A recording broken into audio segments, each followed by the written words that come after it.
With the release of chapters 3 and 4, the world of Deltarune has expanded exponentially.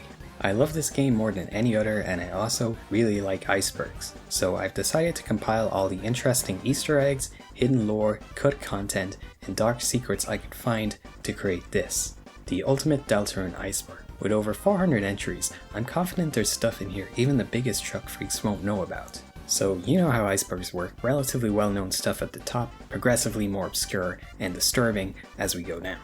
We obviously have a lot to go over today, so let's get into it. Layer 1. Survey Program. 3 years after the release of Undertale, the official Undertale Twitter was overtaken by a mysterious entity who, after posting some cryptic tweets, linked to Deltarune.com, where you could download the Survey Program, which turned out to be a shadow drop of Deltarune Chapter 1. Darkness Falls.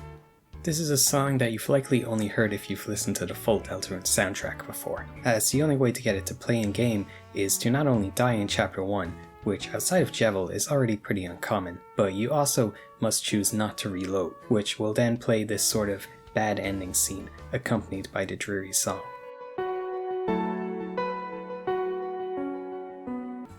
Gaster. The former world scientist shattered across time and space who hunts Undertale, and himself only seen in a ridiculously rare secret room if you have the fun value of exactly 66, tying to his relation to the number 666. W.D. Gaster's presence can also be felt, seen, and heard all throughout Deltarune. Many are expecting Deltarune to be where we finally get to meet him and figure out just what the heck his deal is after like 10 years. It's widely believed and all but confirmed any text written in all caps and formatted like this is Gaster speaking, such as in the vessel creation sequence or the ending to Chapter 4. There's a lot more to talk about with this guy, and he'll be showing up a lot more later on in the iceberg. Twitter Takeover. For every release of a new chapter, the same mysterious figure as with the Survey Program's launch will take over the Undertale Deltarune account. Pretty much everyone agrees this is the one and only W.D. Gaster, since the way they're worded and how the tweets are written are very similar to how his speech is characterized in-game. Undertale Deltarune Newsletter. This is an email newsletter launched in 2023, which if you sign up to, will send periodic Deltarune and Undertale news directly to you. It's a great way to keep the community active in the long wait between new chapters, often including previews for upcoming chapters, development updates, and the occasional small drops of lore. Your choices don't matter.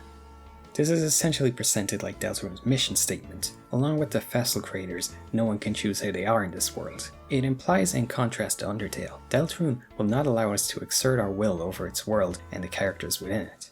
The phrase is said by Susie in a scene strikingly similar to Flowey's "In this world it's kill or be killed" line, although he was of course ultimately proven wrong in that statement, and we do see our actions change some things throughout Deltarune.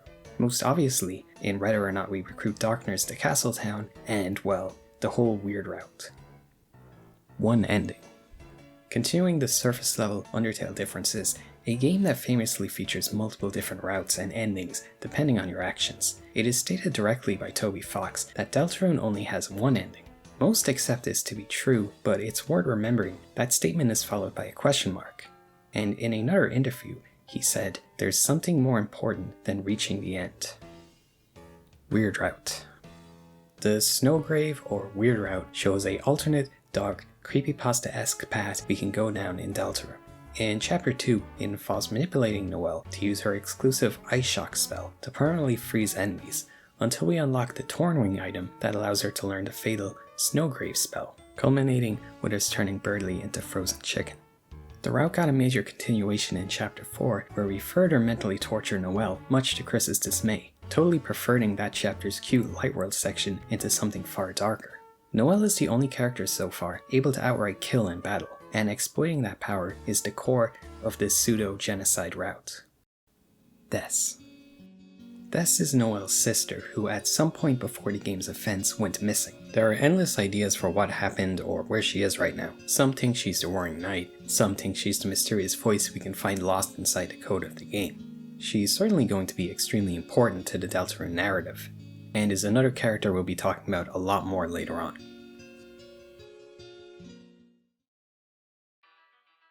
Layer 2. Red eyes. Character's eyes turning red was previously exclusive to Chris, but in Chapter 4, we see Susie's eyes flash red just as she's opening a dark fountain in the church. We know from Queen opening dark fountains requires determination, so maybe red eyes is the sign of determination within the Deltarune universe? It's worth noting, however, Chris's eyes also flash red whenever they enter a dark world, and Eram mentions they flicker red like pretty little flames during the secret mental game. Calling home in the dark, attempting to use Chris's phone in the dark world, results in this sound playing. Referred to as garbage noise, it's the very same sound from entry number 17, a secret experiment log from Undertale recorded by the mysterious Gaster.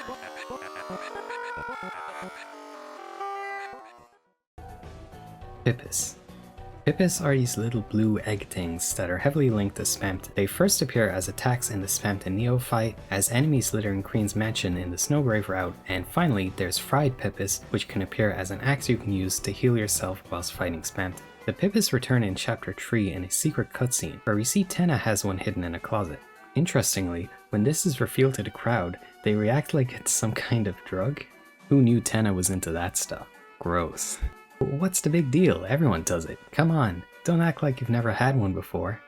There's even more Pippis lore found in Noelle's Holiday Girl 1225 blog posts, where we learn Spamton sent her a spam email containing a bunch of random letters and numbers, which when she imported into Cat Batters 2, caused a Pippis to spawn in the game. She says the Pippis then started multiplying just as they do within Deltarune, till they completely fill their screen, eventually crashing and corrupting the game. And then there's this tweet by Toby which seems to imply they may be Spamton's eggs. Ralsei blushing. A cute Easter egg. If you stand super close to Ralsei for long enough, he will start blushing and avert his gaze. Darker than dark. A reoccurring phrase throughout Deltarune, along with the similar darker yet darker. It's said by Sham in Chapter 1, referring to Jebel's worldview, and calling back to entry number 17. In Chapter 3, Ralsei seemingly confirms darker than dark refers to the properties of a dark fountain, which allows the dark worlds to exist, being an alternate view of reality through the lens of shadow. Giant toilet. In Chapter 2, if you attempt to backtrack through Cyber City after reaching Queen's Mansion, your way will be blocked by a giant toilet. This is actually a callback to a tweet from over a year before the chapter's release, where Toby says he asked the main artist of Deltarune, Temmie, to make a sprite of a toilet, but it ended up being way bigger than intended, so it was instead used as a roadblock here.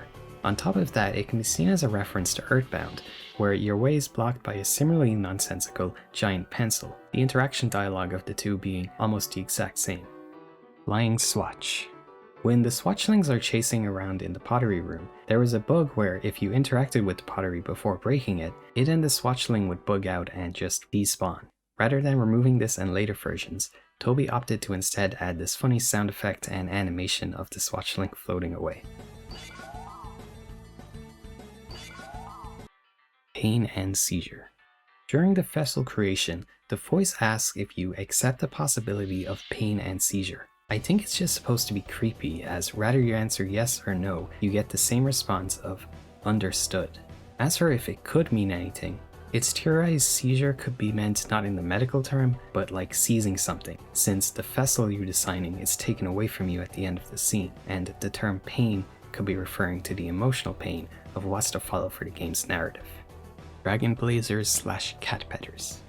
These are two games within Deltarune's world. Obviously, we already mentioned Cat Petters being a pet sim game Spamton infected with the Pippis, and Dragon Blazers is an in-universe RPG we know both Noelle and Susie played, which we find out in Chapter 3 is based off of Gerson's unfinished Lord of the Hammer novels, which themselves are based off of the Deltarune's prophecy, meaning what we do know about that game can be used to infer certain aspects of Deltarune's plot. Spamton Sweepstakes.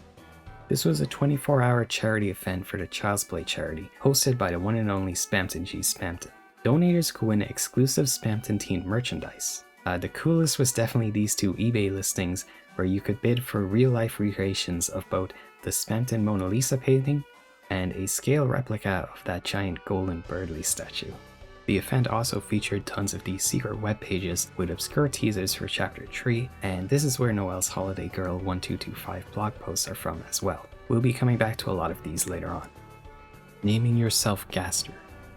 When asked your own name, there will be unique responses if you enter the names of pre-existing characters. If you name yourself either Chris, Susie, or Noelle, Gaster will say, "You are about to meet someone very, very wonderful." And if you attempt to name yourself Gaster, the game will reset back to the title screen, while in earlier versions, the game will just straight up crash. Sans voice and keyboard puzzle. When stepping on the A key during the keyboard puzzle in the cyberworld, you might notice that the sound it makes is kind of familiar. Merch. Deltarune actually has a ton of official merchandise over on the Fangamer website. There is shirts, plushies, final soundtracks, and a bunch of other stuff. I guess this is how the game was funded before Chapter 3 and 4 came out, since the first wave of merch came out like a day after Chapter 1 released. It's actually pretty high quality too. Personally, I own Ralsei's scarf, the Flower Ralsei shirt, and all the Undertale Nendoroids. Plushie secrets. One interesting thing about the merch is some of the plushies actually have a hidden secret inside of them. If you tear open Hat Ralsei, there is a cute drawing reading, "I'm really looking forward to meeting you," and the Hat Ralsei has a cake inside of him. A lot of the Undertale plushies also have secrets, but it seems like they stopped doing this sadly, since Lancer is just stuffing and Spamton and Javel are talking plushies, so inside is just their voice boxes. God damn it, Chris, where the hell are we? This is an old Deltarune meme from the Chapter 2 days, originating from the Twitter user Ch1-4, who posted the first instance of it on September of 2021, showing Susie shouting the iconic phrase with her and Chris inside of Minecraft. After this went pretty viral, it quickly picked up steam with the format being repeated for pretty much any moderately popular game franchise you can think of. Ralsei smoking weed. Another meme from the same time, someone redrew this edit of Mario smoking a fat blunt to be Ralsei, exponentially increasing its appeal and its spread to be just as popular as the previous entry. This one was shockingly actually kind of referenced in one of the newsletters, specifically the Valentine's newsletter, where you'd receive a letter from a random character. Ralsei's featuring this line: "Can you please tell Susie to stop rolling up all the Valentine's paper into a giant tube and trying to get me to smoke it?" The Knight knights Chris. After defeating the Warring Knight at the end of Chapter 3, the Knight will down Susie and then Ralsei, leaving only Chris standing. Yet instead of attacking them, the Knight instead places its sword on Chris's shoulder as they kneel down, very clearly mirroring the act of knighting someone. At the very least showing the Knight doesn't want to hurt Chris, or it may be showing that Chris is working directly under it, since they seem to be actively helping the Knight based on several other strange interactions that'll show up later on the Iceberg. Dark worlds equal escapism. This is really just a very popular headcanon as of now, stating that each dark world represents a different form of escapism. Chapter 1 being true playing games, Chapter 2 the internet, 3 is television, and 4 being escapism true religion. Each Lightner, Susie, Birdley, and Noelle have implied issues in their real life they wish to escape from, and through the dark worlds become better people, showing the positives of escapism, whereas the Warring, being when darkness overruns the world, could represent an unhealthy obsession with escapism taking over your real life. At least that's the basic gist of things. I say it's a headcanon since previously it was more common to hear people say the Dark Worlds represented fiction specifically, but Chapter 4 broke that pattern, and Undyne and Toriel entering the Dark World doesn't really line up with the allegory, but that's just me. Deltarune tomorrow. Okay, last meme entry for a while. This is just a phrase that got spammed, playing off how long people have been waiting in between Chapter 2 and the release of 3 and 4, expecting a shadow drop any day now. Eventually, Deltarune tomorrow of course became true, and Toby even tweeted the phrase the day before the chapter's release, turning from a desperate cry of a starving fandom to a beautiful unifying chant. Dragon Blazers parallels Undertale. When Susie and Noelle talk about Dragon Blazers 2 in the basement, we learn the game has a evil route, where you kill everyone and the NPCs get mad at you, just like Undertale's genocide route. Susie apparently accidentally triggered this and was confused why everyone was getting mad at her, just as many people did on the first playthrough of Undertale, whereas Noelle willingly plays the route in secret. This in itself could maybe say something about their personalities. Ralsei's Real Manual. In Chapter 1, Ralsei gives you a manual to explain the Dark Worlds. You can't actually read this manual, and trying to brings up this text. You tried to read the manual, but it was so dense it made your head spin.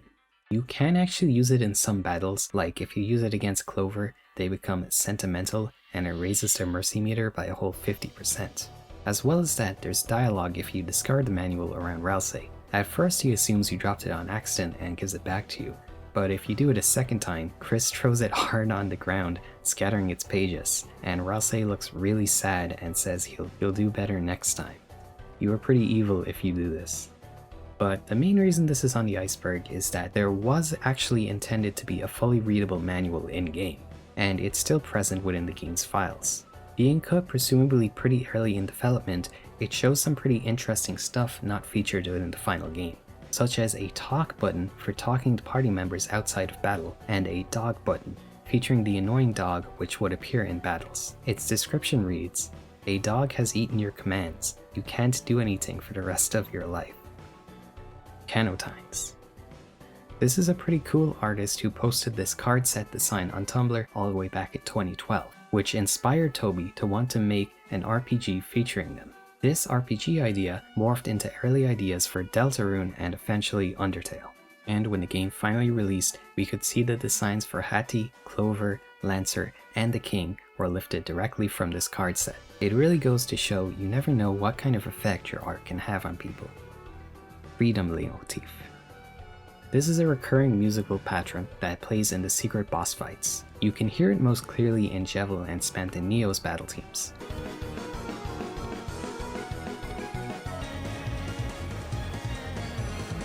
Chapter 3 lacks a true secret boss, but you can hear it in Gerson's fight, although it's much subtler, likely in respect to him not fitting the same pattern of those two being mentally sound, as opposed to Jevil's chaos and Spempton's Spemptonness.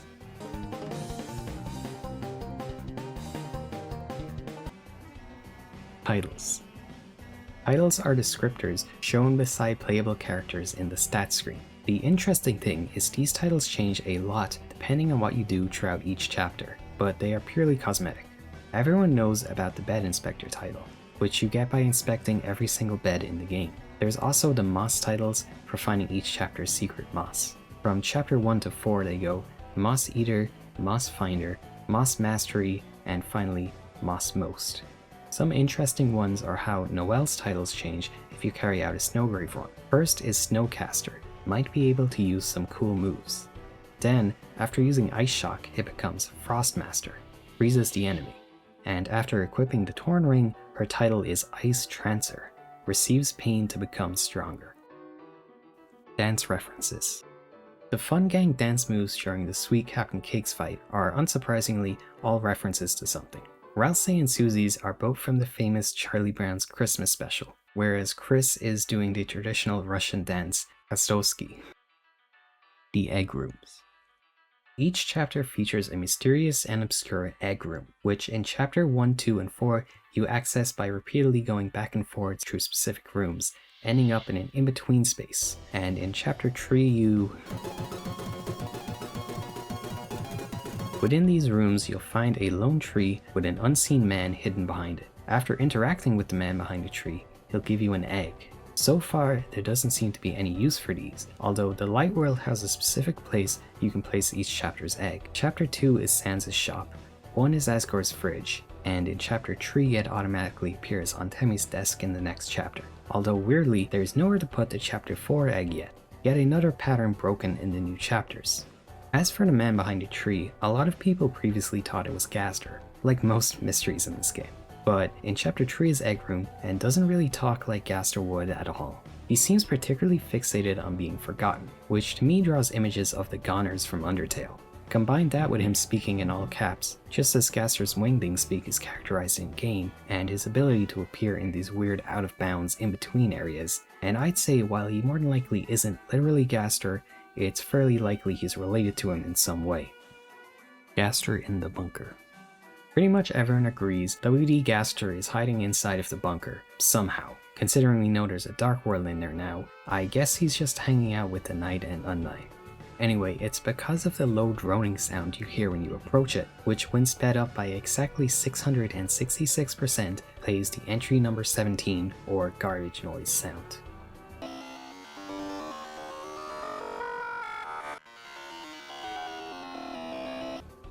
Mad remixes. MADs are these YouTube poop-like musical remixes popular on the Japanese internet, where they'll mash together different clips to recreate a popular song, and being pretty popular over there, Deltarune has gotten numerous popular Mad remixes.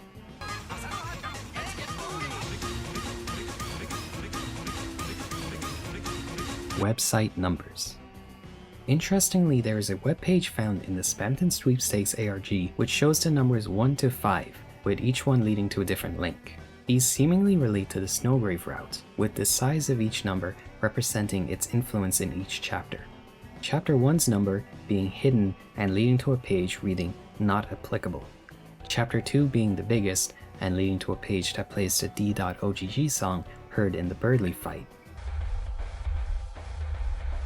Chapter 3 being big but invisible, and its page having the same not applicable text but revealing the word "but" if you hold the right arrow key, mirroring the hidden secret game which itself has clear ties to Snowgrave.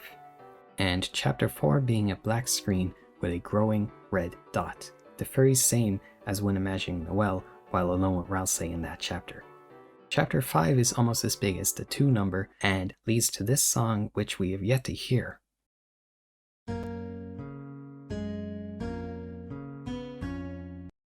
But seems to imply that Chapter 5 will be very important to the Snowgrave route. It being the last number may be implying it'll be the end of the route altogether. Room 1225. If you insert exactly 1,225 points into the gacha machine in the TV world, you'll be brought to a secret maze-like room. The number 1225 being the 25th of December and Lost Girl playing clearly ties this to death somehow. Only strengthened by there being a blue gacha machine in the room which when interacted with holds a small black triangle. Could this be a guitar pick? Then things only get creepier with the following dialogue.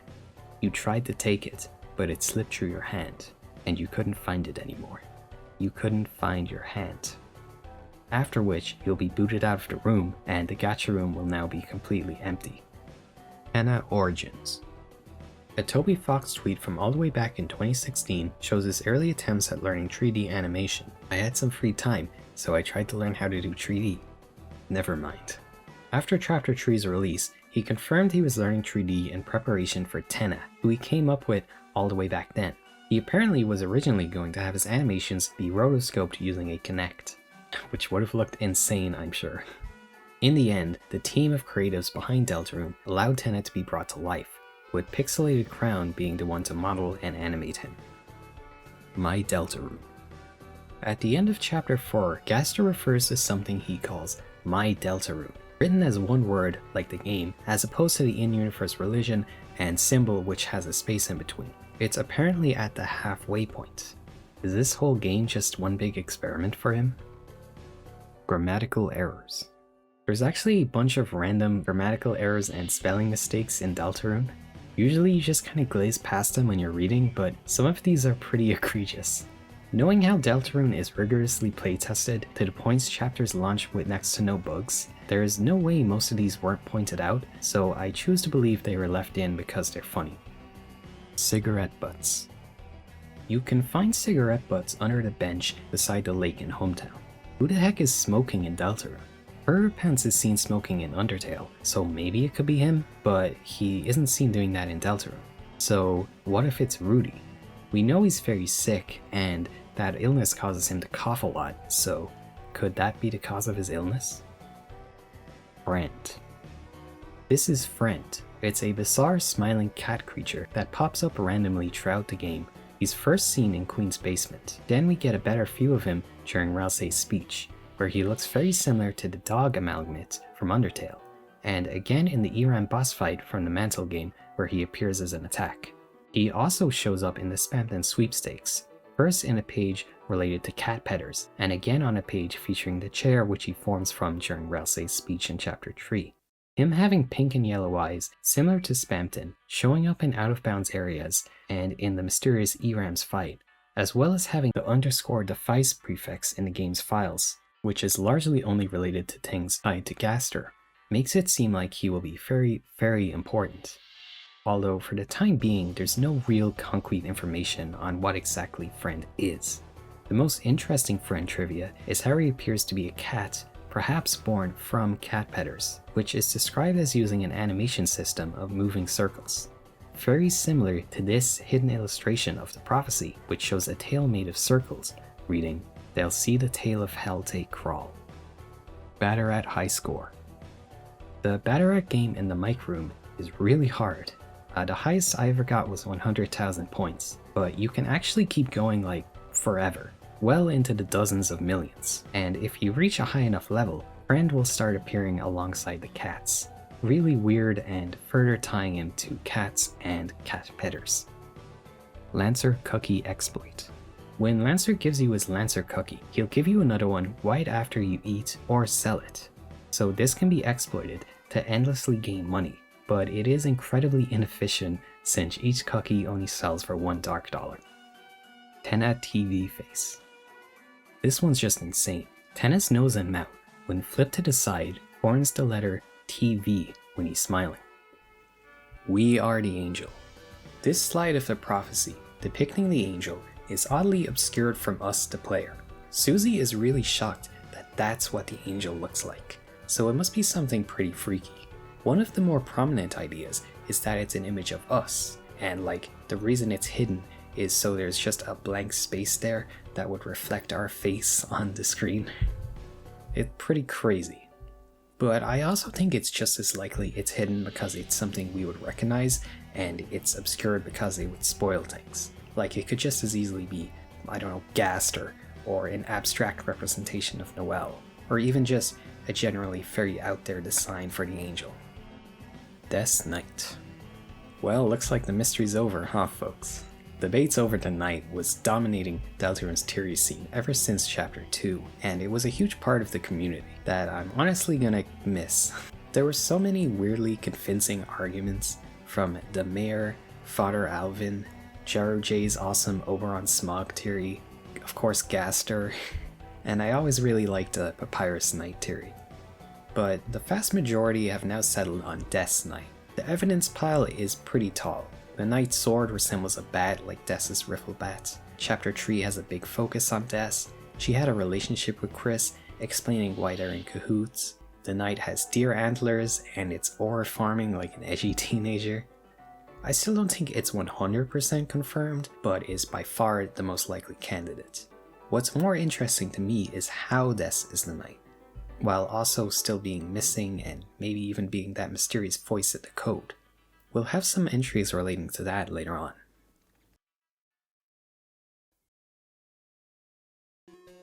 Layer Tree. Ch1-4 mentions Queen. If you defeat Ch1-4 via attacking after the battle, he'll say a few lines foreshadowing upcoming events. The hand of the Knight is drifting forward. Soon the Queen returns, and Hell's War bubbles from the depths. Those first two are pretty obvious, but that last one I wonder if it's referring to the Titan being summoned, or perhaps something we're yet to see. Spamton mentions Mike and Tenna. Similarly, Spamton mentions the elusive Mike in his shop dialogue, and clearly references Tenna in outside media like the sweepstakes Q&A, as well as that he will mention Ch1-4 calling him that clown around town. As a whole, this establishes Darkners from different Dark Worlds are somehow able to meet each other. Dark World History. This ties into the strange way history works in the Dark Worlds. First off, despite every Dark World presumably only being made at most a day before we enter them, they clearly have a long pre-established history. For example, the Card Kingdom Dark World was previously ruled by 4 kings, and they ordered Sham to place Ch1-4 in his cell, but by the time we get there, the Knight had already helped the Spade King usurp the others and become the sole ruler. Similarly, the Darkners of Cyberworld talk about how Queen changed after meeting the Knight, who presumably made that Dark World. But we know the Dark World was opened mere minutes before we entered it, since Noel and Birdley were already studying in the computer room. As for how this works, the most popular theories are that the Dark World's histories are formed in the Darkners' minds along with the world itself when a Dark Fountain is open. This would explain things pretty neatly, except for certain aspects, like the fact that Spamton clearly had a relationship with Tenna, who, if we're to follow this idea, didn't exist until after the events of Chapter 2.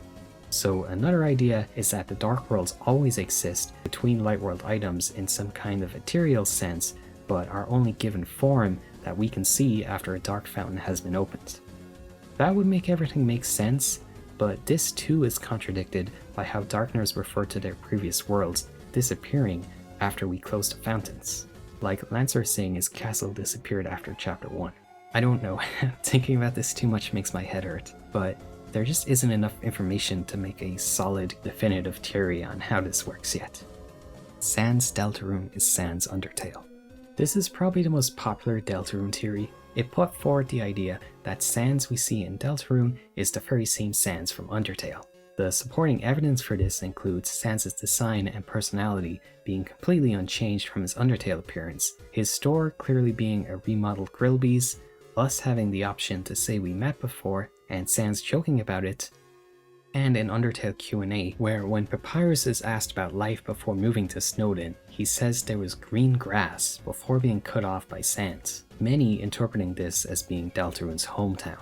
However, the biggest evidence is actually within Undertale. First off, when battling Sans, he says he gave up trying to go back a long time ago, specifying he's not talking about the surface, and the word search he gives you is an Ice-E word search, a fictional character that does not appear anywhere else in Undertale, but is very prominent across Deltarune. Then there's Sans' room, which Papyrus refers to as being like another world, and the door to that room has the very same light effect as the teleporting doors seen inside Dark Worlds.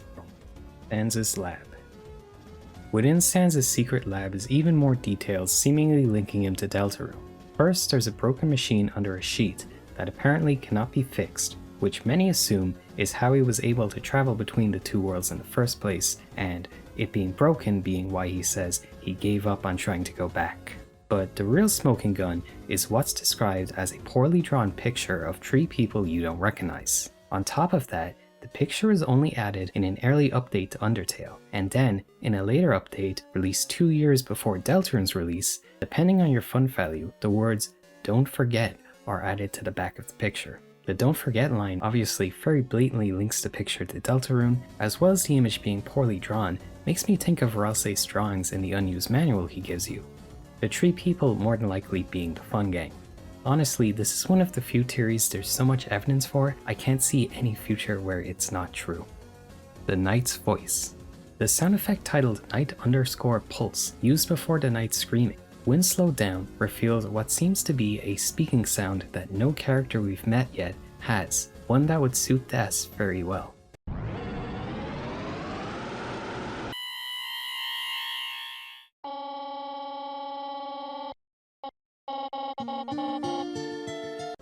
Starwalker Origins. The original Starwalker is named such as he is the original Starwalker. You see, in the room we first meet him, there are other Starwalker-like creatures named the Starwalker birds. The original concept art for Starwalker is, unlike any other character, one-to-one with his in-game appearance, so we can assume the original Starwalker was the first design for the Starwalker birds, which was implemented as his own character, making him the original Starwalker. Briss Tenna damage. Briss will do way more damage against Tenna in his final boss fight if you've completed the Sword Route game. I wonder why. Maybe they're mad at Tenna for hiding the game from them, or what Iram said at the end made them embrace their destructive, darker side for a while? Emmy Egg Count. After visiting Dark Worlds, if you return to your classroom in any chapter, Temmie will still be at her desk, along with her egg, as well as any eggs you found in the Dark Worlds, appearing alongside them. Although oddly, in chapter 4, there will already be 3 eggs there, regardless to if you got the first 2 chapters' eggs, with a 4th added if you got the chapter 3 egg. I honestly have no idea what that could mean. Lopin. In our chapter 4 Sans Lightworld interaction, he's seen standing outside of his store. Although the sign says it's open, he's blocking the way and won't let you in. After Susie complains, he says he'll change the sign in a bit. If you walk to a new screen and return, the sign will be changed to read Clopin, in between closed and open. Once again, Susie says to change the sign, and this time it'll become a flashing LED of Sans' face. According to Sans, it probably means there's a skeleton in front of the door. It's a funny Easter egg you could easily miss, but one interesting thing here is that Sans is standing in front of Gilby's, yet just one screen above, he's seen fixing a barbecue outside of Caddy's house. Very similar to the way he teleported between screens in Undertale, which turned out to be a hint of his hidden power. Hometown map inconsistency. If you look at the way Hometown is laid out, between screen transitions it doesn't really fit together properly. Like, look at this screen in particular, with the diner and apartments. Every building gets cut off and doesn't continue on to the next. Some people are thinking this means there's possibly another area in between them that we've not seen yet that'll be added later on to expand Hometown. Big Shot exploit. During the Spamton Neo fight, people discovered an exploit where if you hold down the enter key while firing, it will for some reason make every shot a charged big shot, making the fight far easier. Instead of removing this exploit in later versions, the battle was changed, so if you use this exploit, Spamton's face will turn permanently red and angry, and he'll only use the stronger variants of his attacks, essentially turning this into a secret hard mode of the fight. Car horn music. When by the traffic jam in Chapter 2's intro, if you stay around long enough, the horns honking will start to play music from Undertale. You can actually hear 3 different songs. First is Metaton's team. Then Undyne's battle team, and finally Flowey's song. Ralsei no Stone. It's established that Darkners who travel to different Dark Worlds will turn to stone after some time, assuming they don't fit in there. This is except for the Castletown Dark World, since according to Ralsei, it is a fountain made of pure darkness. We can only assume Ralsei originating from this world somehow gives him similar properties, preventing him from turning to stone. Annoying dog kills you. I think most people have seen this since it's necessary to find the egg, but when you're going past the traffic in Cyber City, there's a secret hard to reach area at the bottom of the area which leads you to a long empty hallway, and after walking for a while the annoying dog will jump scare you and run you over in a toy car, killing you. Funnily playing Undertale's game over screen after you die. Spamton backstory. Surprisingly, Spamton actually has by far the most fleshed out backstory of any Darkner, or really any character in all of Deltarune, although it does require some reading between the lines. Spamton's Lightner form is just spam emails, so he presumably used to look just like the other Addisons, who he used to hang out with. He'd shoot his mouth about making it big someday. You just watch, someday I'm gonna be a big shot. But Spamton was never a successful salesman, till he came into contact with someone over the phone who guided him to become more and more popular until Spamton did become a big shot, getting his own room in the Queen's mansion, always clinging desperately to that mysterious voice over the phone. It's at this point Spamton formed his relationship with Tenna, promising to teach him about technology, and in return got to run TV commercials, which we can infer from this poster were car commercials. But just as he was on top of the world, the man on the phone abruptly stopped talking to Spamton, the receiver returning nothing but garbage noise, leading to his downfall, where he'd start to spend all his time in Queen's basement, becoming entranced by the shadow crystal he found inside the discarded Neo body. This likely driving him completely mad, till eventually he was kicked out of Queen's mansion, and probably thrown into the acid lake, which is what caused him to shrink to the point Tenna doesn't even recognize the guy anymore. This is the point Spamton ends up moving into the trash zone where we find him, and spends his time desperately trying to reach the Neo body so he can attain freedom and become a big shot again. Trying and failing to disguise himself as a Swatch to sneak back into the basement with his imitation of their jewel-colored glasses and suit. It's a pretty sad backstory honestly, but it is very cool how well fleshed out everything becomes when you put the pieces together, or I guess just read the wiki page.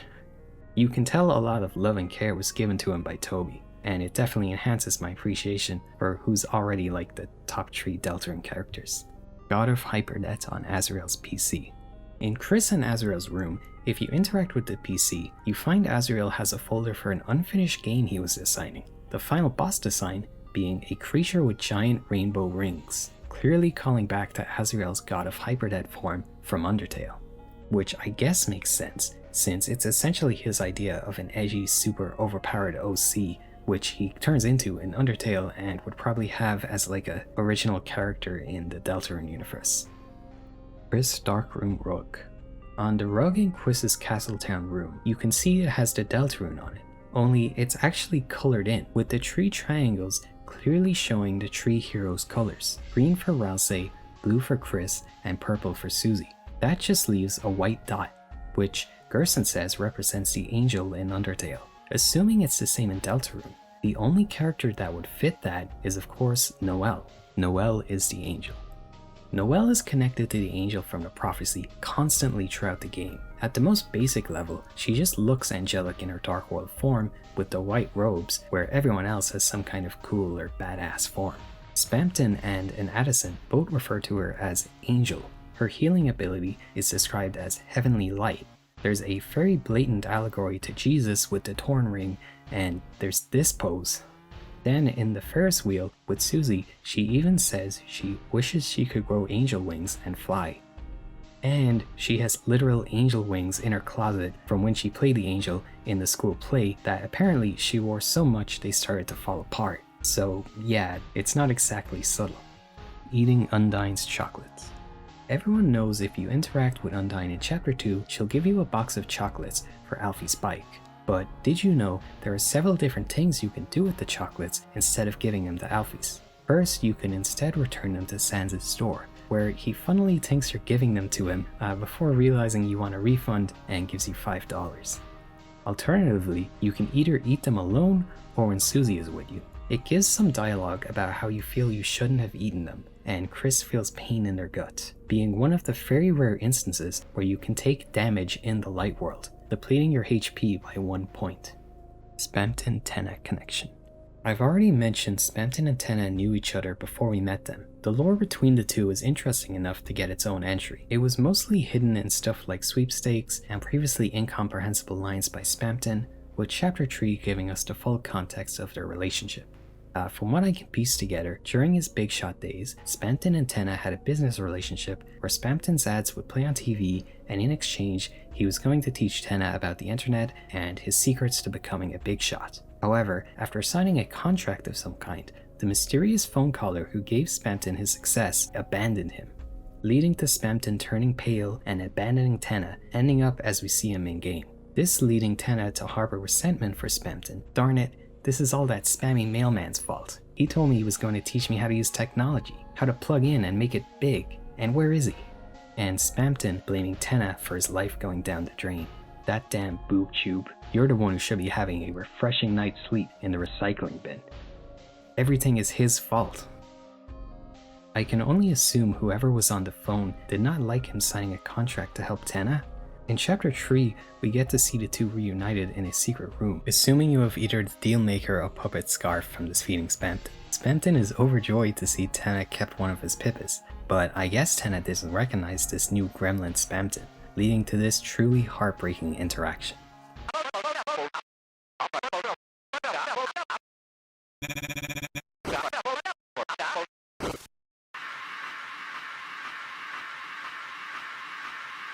Susie's healing improves. Susie's healing spell changes frequently throughout the game to reflect her own character growth. She first learns Ultra Heal in Chapter 2, which only does a mere 1 point of healing, plus whatever her magic stat is, which depends on her equipped gear, the spell costing an entire bar of TP. In Chapter 3, it seems to be improved to do double her magic stat, and if you use the ability frequently, its TP cost will also slowly reduce from its base 90% down to 80. The most obvious changes come in Chapter 4, where after Ralsei inadvertently insults her healing abilities and she gives up on trying to be a healer, the spell is changed to be called simply Heal, and has a cost of 102% TP, making it unusable, which is pretty sad. But after Gerson encourages her, it transforms into OK Heal, with a much higher base healing than her old Ultra Heal ability. And this too gets better with each use, improving both its healing and TP cost. Furthermore, after Susie beats the Gerson secret boss, it improves again to become Better Heal, which when grinded and paired with the best gear, actually ends up being superior to Ralsei's healing. This is probably one of the coolest hidden details in the whole game so far, and I'm definitely going to do a healer Susie build in my next playthrough. Second Voice. When the mysterious voice does a 180 on you and discards your vessel, the text is written completely differently than all that preceded. using normal upper and lowercase letters as opposed to Gaster's trademark all caps. Along with the music and background cutting out, this heavily implies that it is a second character interrupting the original narrator. The most popular theories for who this could be are, first off, Kara, since apparently in Japanese their way of speaking is the same as it's written here. And second is Des, since many theorize she is likely stuck within the mysterious bunker where it's assumed Gaster also is. Personally, I don't really like either of these candidates and think it's more than likely a new character with similar metagame breaking abilities to Gaster, but whoever it is, it would seem they are likely the ones who placed us within Chris, since the original narrator presumably was intending to put us inside of the vessel that we were creating. Noelle is the girl. One of the most prominent theories to come out of Chapter 4 is that the girl, the second hero shown in the prophecy, is not Susie, but rather Noelle, since the general shape of the image shown fits her a lot better, and she's wielding a sword, as if you do some messing around with the code to place her in your party in the new chapters, Noelle can actually equip some of the swords. The way the prophecy is laid out seems to imply the girl and the girl who finds love are two separate people, with one being associated with that image and another represented by the Rude Buster act icon seen on the rug of Susie's room. This is just one reading of the prophecy, which would make Noelle the true prophesized second member of the Fun Gang. That itself also has multiple different theories around it, and we'll be getting to all of them much later. Gaster corrupted the secret bosses.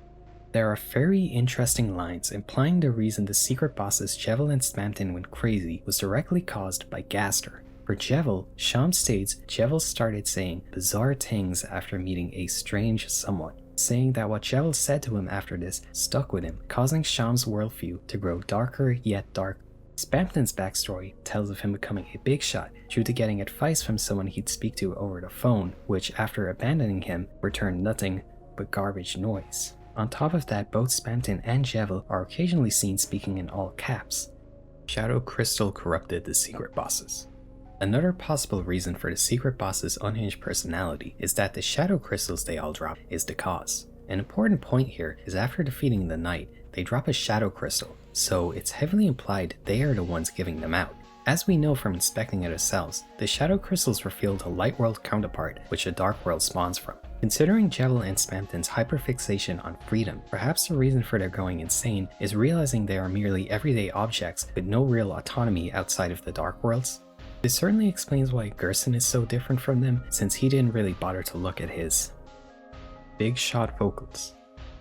If you listen closely to the Big Shot song, you can hear a muffled voice in the background.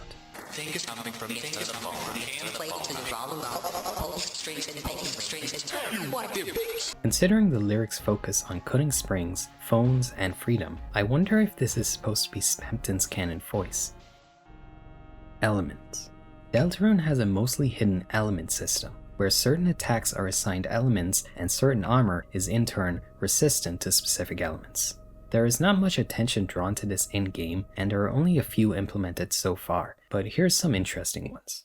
First off, the knight uses dark/star element attacks, which the Shadow Mantle is resistant to, making the fight much easier. The black shard sword Chris gets from defeating the knight is strong against dark type enemies, making it do insane damage against the Titan and Titan spawns.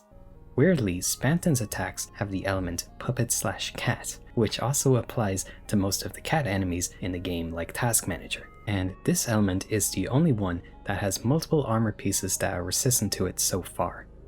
Tenna animations.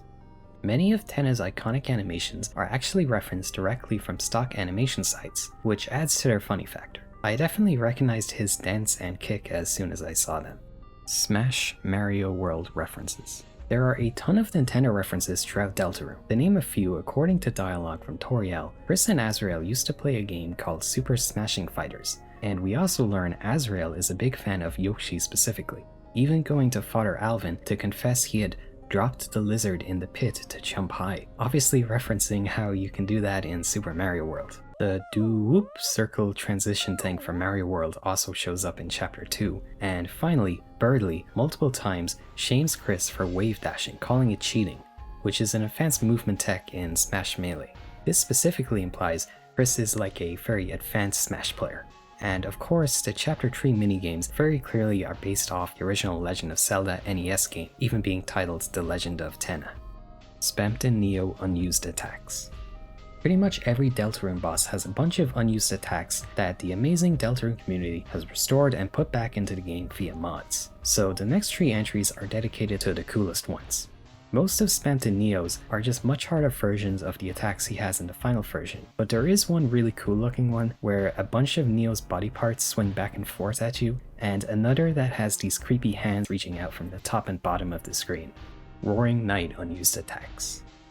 The Roaring Knight has a bunch of unique attacks that didn't make it into the game. There's this awesome looking one where they send sword slashes you have to go in between, a way harder variant of the sword tunnel attack, and this crazy one where they combine a bunch of their already difficult moves into one, like super attack. Gerson unused attacks.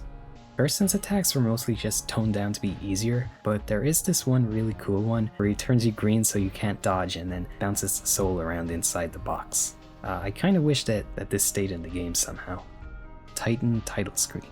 When the knight opens a darker fountain, summoning a titan, instead of seeping smog of a normal dark fountain, it explodes as a brilliant pillar of blue light, the very same as the one seen in the title screen at the very beginning of the game. Can't play Megalophania. If you attempt to play the first chords of Megalophania on the piano in the Church Dark World, this happens.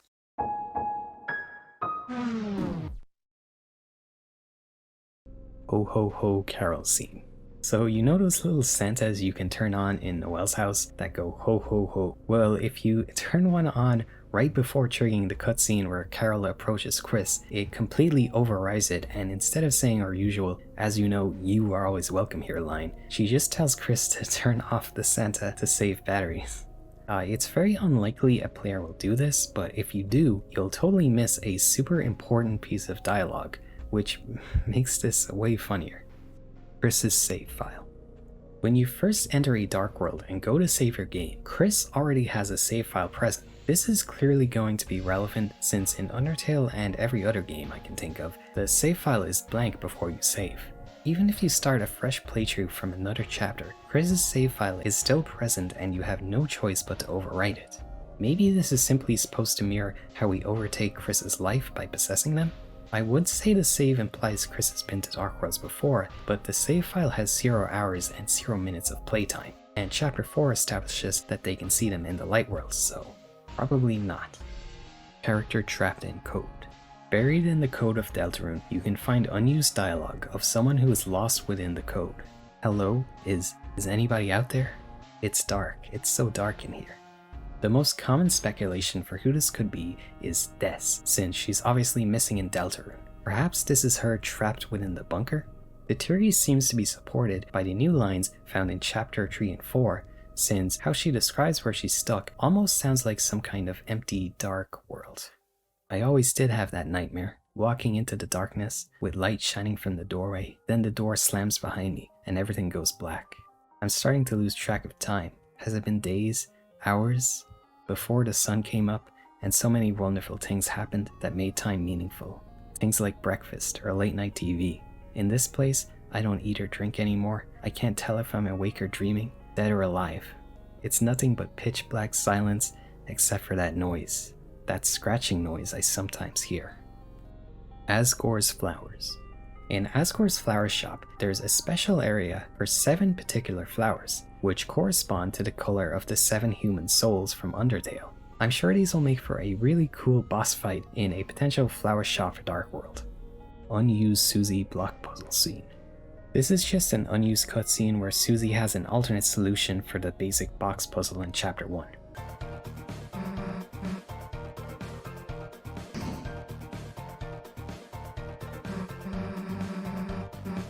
Rudebuster extra damage. A lot of people seem to be unaware of this, but if you press Z again while Susie is charging up Rudebuster, it'll actually do extra damage. Very useful against more difficult boss fights. I don't recall it being directly told to you anywhere before this, but there is a Ruden in the TV world who will tell you about it if you pay him 1 point.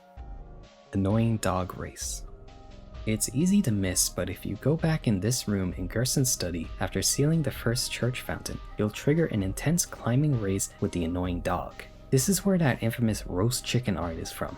It has its own music and everything. The dog will quickly take the lead, but his pillar crumbles near the top. only for him to return on stilts and beat you to the top. The third board. Yes, there is a whole ass unused third part of Tenna's 8-bit minigame. The board itself can be seen in the sword route, and after being restored, it's surprisingly complete with its own dialogue, quizzes, and battles. The only thing to be brought into the full game is the optional Suzela minigame, which was originally going to end this board. In an interview with Nintendo.com, the day before Chapter 3 and 4's release, Toby clarified this was cut simply for pacing reasons, which I think was definitely the right call, since even with just 2 sections, the 8-bit games do drag on a little bit, especially on your first playthrough. Mics. The mysterious Mike got referenced a ton, both in and before Chapter 3. Spamton brings him up in his shop dialogue, and during the sweepstakes, seeming to be the only person from Tenna's crew he still likes. The fandom went crazy speculating over who this Mike guy was, with most expecting him to be Chapter 3's secret boss, but in the end he never showed up. He's only implied to be the guy handling all the technical stuff for Tenna, but remains off camera. However, assuming you spared everyone in the TV world, when you return to Castletown, you'll find a mic room. When entering, you have a really cool optional boss fight with 3 different mics, turning out to just be a remote, a shadow guy in disguise, and a Pippins. Apparently there is no Mike, or he's at least been missing for a long time, and they simply fill the role of the technician to keep Tenna happy. The 3 get in an argument over who the hell Mike even is, mirroring the fandom's own feverish speculation and arguments. Mike. However, there is one more layer of secrets relating to Mike. After fighting the 3 fake Mikes, you can enter a really long hallway to the left, and if you reach the end, a giant photorealistic microphone will appear from the dark. Is this the real Mike? Mike fandom references. The 3 Mike designs and the whole concept of him having different ideas of what he looks like are actually direct references to the Deltarune fandom, with each one representing the most popular fanon concepts for the character. It's a really cool nod to the community, and I'm sure the people who came up with the designs were really happy to see their passion immortalized in the actual game. Susie Protag Switch. This is the idea that Susie may become the new main character in a later chapter. It's true she gets by far the most development and focus of any other character. She has her own unique autonomy to choose to ignore acts, as well as frequently going off script in a way heavily changing the plot, such as splitting us apart from her and Ralsei during Chapter 2, and us having multiple opportunities to focus on her when she's away from Chris. Us taking control of her is not so subtly foreshadowed when she switches to controllers in the Tenna 8-bit game, where we literally play as Susie for a time. Hospital Dark World. This is just an old popular theory that the Chapter 2 Dark World was going to be a hospital Dark World. It spawned from seeing the sterile blue look of Cyber City and the only battle screenshot being shown showing the Firafiracon enemies, along with the Fun Gang using their Take Care act that puts them in hospital outfits. Temmie singing. If you go back to talk to Temmie in Chapter 4, she will tell you she's been learning to sing and will actually give you a very big crush rendition of Don't Forget. When the light is running low and the shadows start to grow and the places that you know seem like fantasy.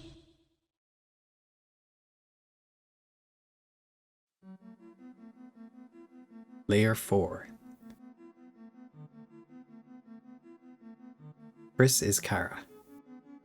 This was probably the very first big Deltarune theory. The idea started from the iconic Chapter 1 stinger, where Chris first removes her heart and pulls out a knife with their eyes flashing red. It's clearly intended to evoke the image of Kara.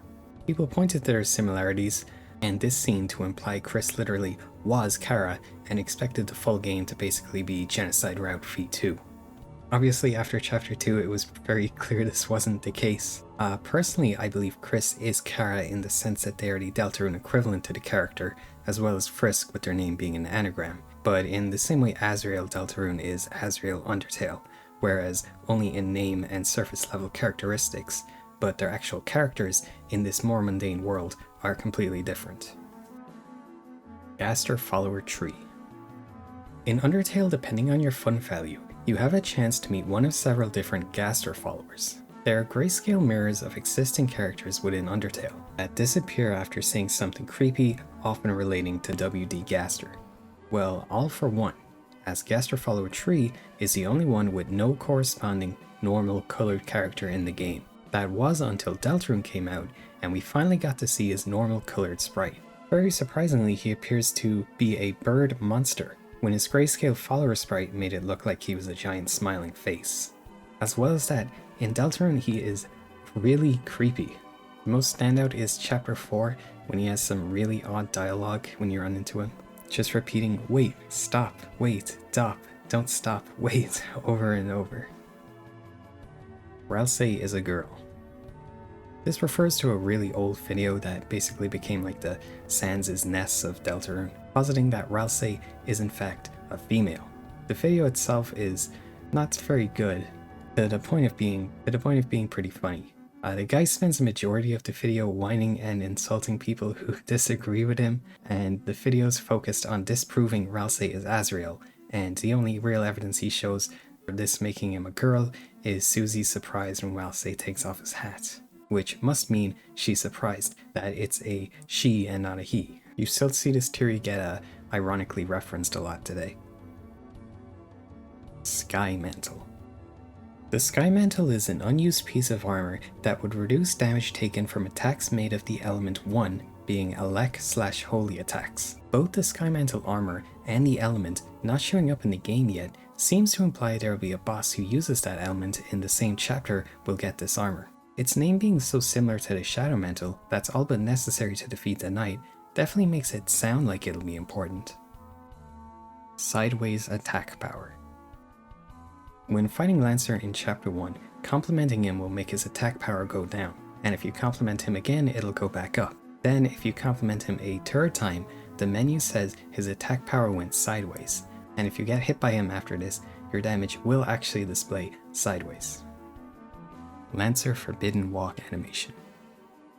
In the Deltarune 6th anniversary livestream, Toby says Lancer originally had a walking animation, but he ultimately decided it was much funnier if he just slid across the screen.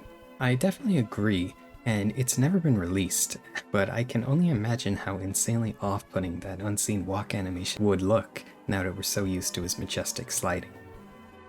The only knockable door in Cyber City. You know all those doors in the background of Cyber City? Well, there is one singular door you can actually interact with. If you manage to find it, it'll trigger this dialogue. You found the only knockable door in Cyber City. This here is my pride and joy. W.OGG and D.OGG. In Deltarune's files there are two songs with single letter names, those being W.OGG and D.OGG. D.OGG plays during the Birdly Snowgrave encounter, and WOGG plays at the end of the Gunnermaker sequence. Now, these both combining to form the letters WD, many were speculating the future chapters would give us a G.OGG, AOGG, SOGG, etc., spelling out WD, Gaster. But this did not end up coming true, as neither chapter 3 or 4 hold a single letter sound file in their code, unfortunately. Dog check. If there is an error with your save file when you attempt to launch Deltarune, you'll end up in a dog check room, which changes the program's title to Deltarune and just displays an animation of the annoying dog with some funny music. There is actually a unique dog check for every chapter, so I'll just play them all for you now.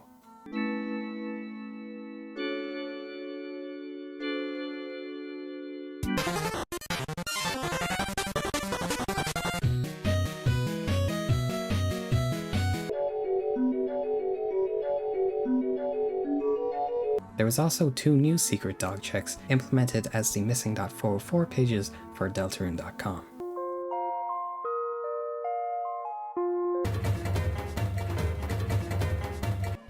Everyman. Everyman is kind of like a cryptid that randomly pops up throughout Deltarune. He was first seen in one of the Malagmit's attacks back in Undertale, where he looks identical to his depictions across Deltarune. It's just this creepy looking blank figure. He can be seen as graffiti in the light world, and also has a small chance to appear in Jevil, Queen, and the pop-ups attacks. But this is yet another pattern that was broken, with him having no new appearances across the new chapters. I remember your snowgraves. This is a meme that spread during 2023, reflecting Deltarune's community growing increasingly more weird during the great chapter drought of the early 2020s. The very first instance was this image of Sans saying, "Human, I remember your genocides," leading to an endless spew of parodies usually focusing on Birdly being dead and someone name dropping Snowgrave, highlighted in red text. Fan games. There is a ton of fan games based off of Deltarune, whether they be just AU boss fights or full-on playable games. They're really cool and impressive, and some just look like insanely good. I believe the most popular is Delta Traveler, in which you go through various different worlds as Chris and Susie. There seems to be 3 parts out so far, covering Undertale, Earthbound, and the Underfell AU. The real 3 heroes. The Deltarune prophecy states there will be 3 heroes who rise to manage the Angel's Heaven: a human, a monster, and a prince from the dark. There's a lot of crazy ideas out there about how this could apply to other characters that came before Chris, Susie, and Ralsei, like this one of the Fessel, Noelle, and Lancer. And I saw this pretty cool video recently with the idea it could very well apply to Azriel, Des, and Sham. No merch of Lighteners. Toby Fox has gone on record stating there will not be merch of any Lighteners anytime in the near future. He says he wishes he could explain more, but having merch of them doesn't feel right to the game. I can't really tell why he's so vague about this. Personally, it makes me think the characters will have a dramatic design change in later chapters, and maybe he doesn't want people to be disappointed they bought their older, less cool designs or something. Or maybe he thinks Darkners being based off of objects makes sense to be turned into plushies and merch, whereas for Lighteners that doesn't really make sense in world or something. He does say it's totally cool if other people want to make and sell their own merch though, so that's nice. Dog button. Remember that dog button from the unused Ralsei manual? Well, it actually did end up appearing in-game during Chapter 3's Rules card fight. If you wait around for long enough, there's a chance all your act buttons will be transformed into a wall of dog buttons, and pressing it will make this happen.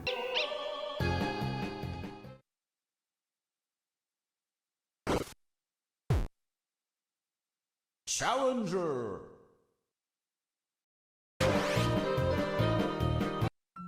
Secret Cruisy Scene.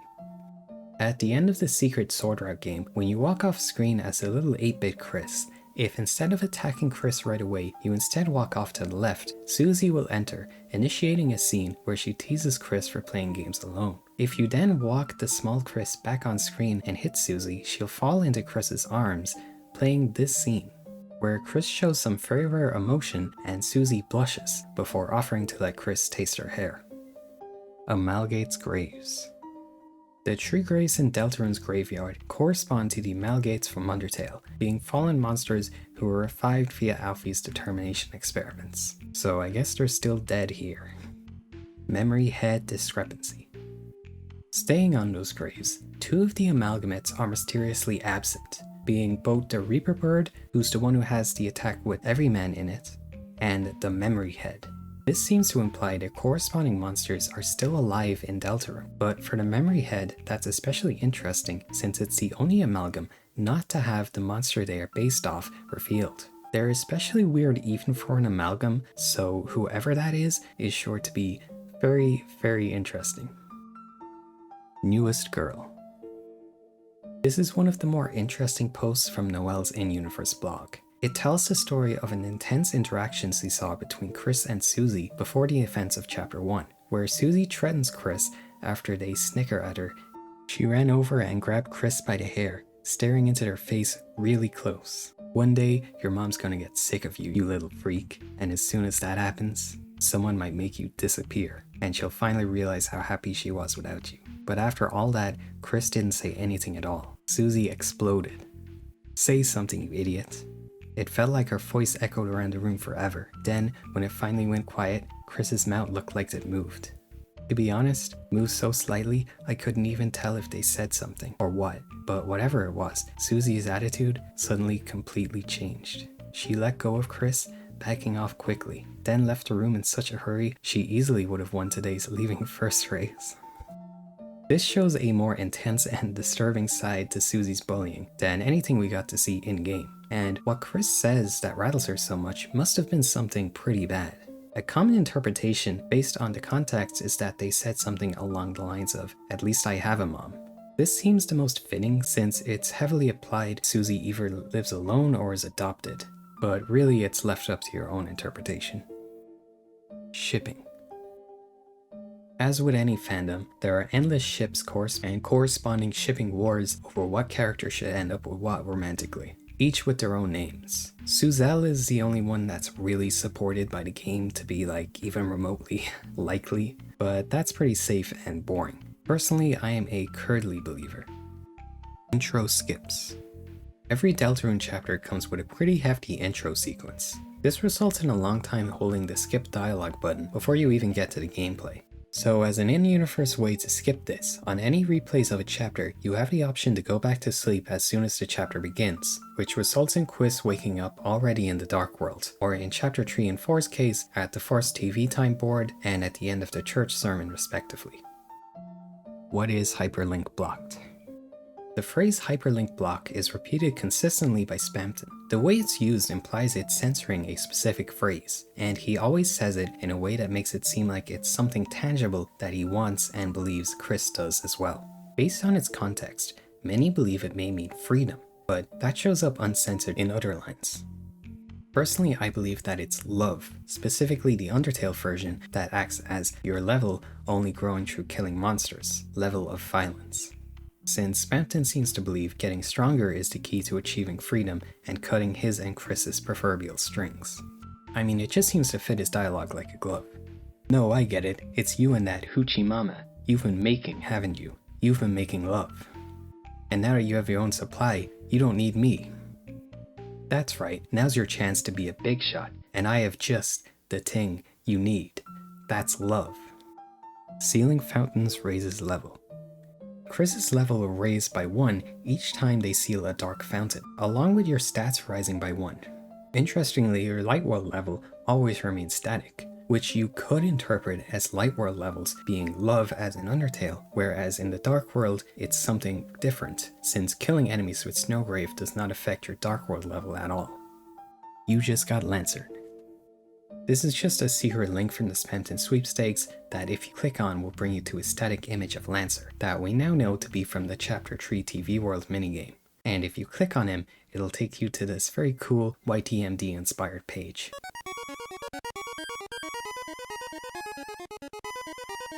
Scrapped animated intro. In one of the letters, Toby released a snippet from an unused song, and along with it, he said, "This arrangement is really early, but I created it thinking of an animated intro for the game. The best part would have been at the end, when everyone is running up a staircase as the silhouettes of bosses from all the chapters show up, and the knight standing in a white door at the top of the stairs turns around and looks down at them." That does sound really cool, but knowing the fanbase, they would have been able to figure out way too much from those silhouettes. However, we thankfully did end up getting the full version of this song in Chapter 3 and 4's reveal trailer. Personally, I think we might end up seeing this intro implemented when the full game is released.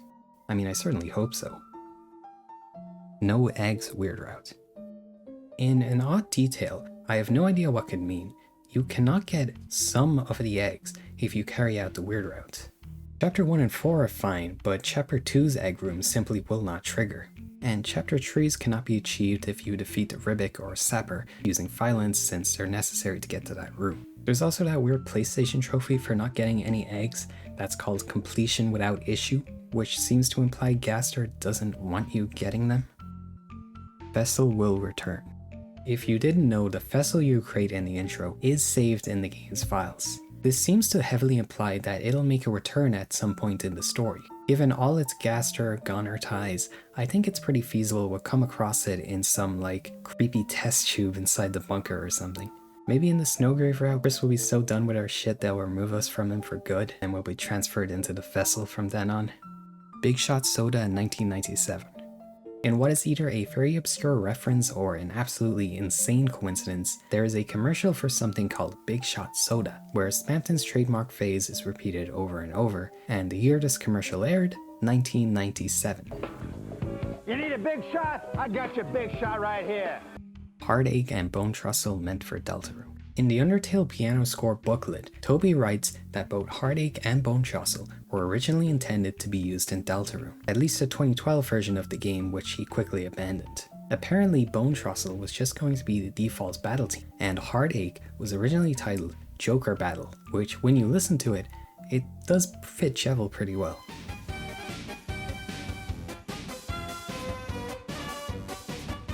Placeholder dialogue portraits.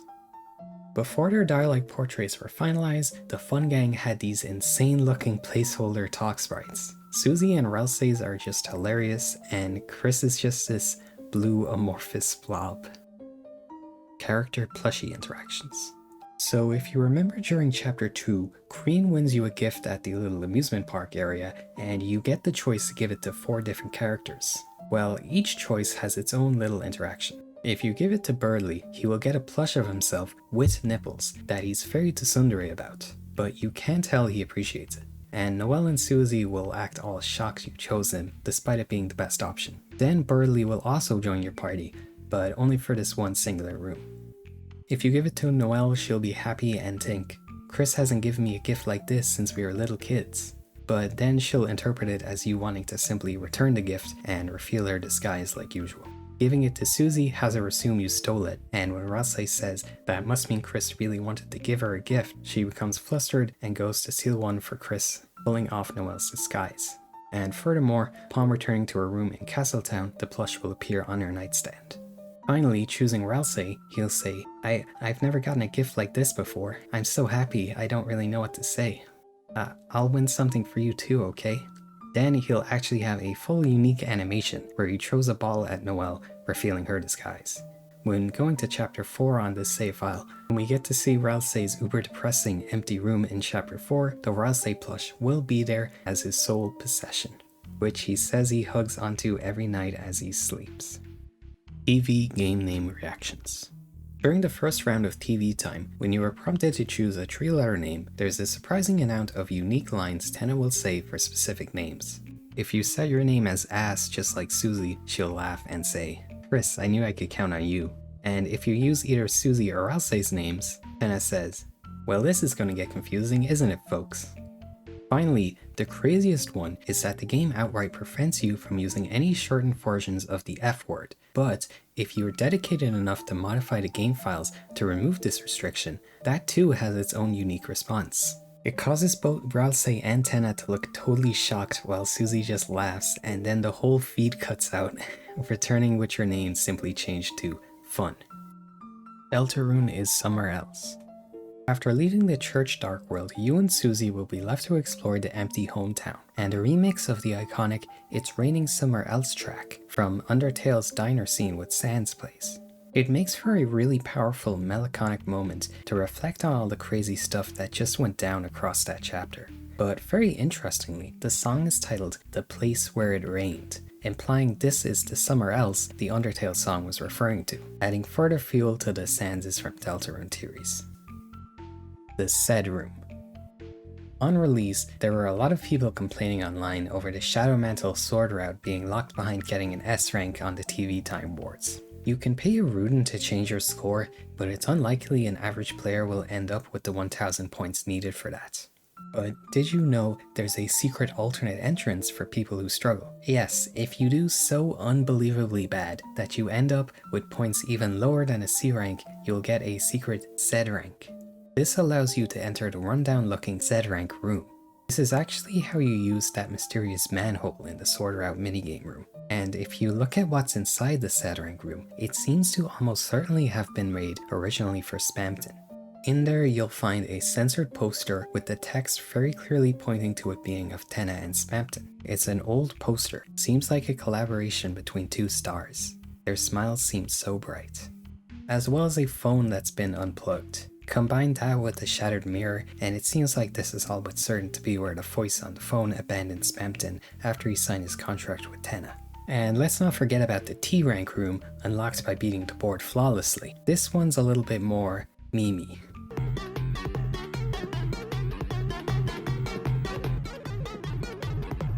Noelle Protag Switch. Similar to the theory that the soul may switch to possess Susie in later chapters, this is the idea we will soon be in direct control of Noelle. This one I actually think is probably going to happen, at least on the Snowgrave route, since chapter 4 shows a growing red dot we can move, being used to represent her multiple times, which could very well form into a soul, perhaps representing our will being forced upon her, which may become a lot more literal if this does end up being true. Bet 30. Assuming you've defeated Jevil and have his Jevil's Tail equipped on Susie, during the Tenna fight, her act Bet 20 will be changed to Bet 30, and using it will read Joker's Bet, 30 points and no damage, as well as playing Jevil's Laugh.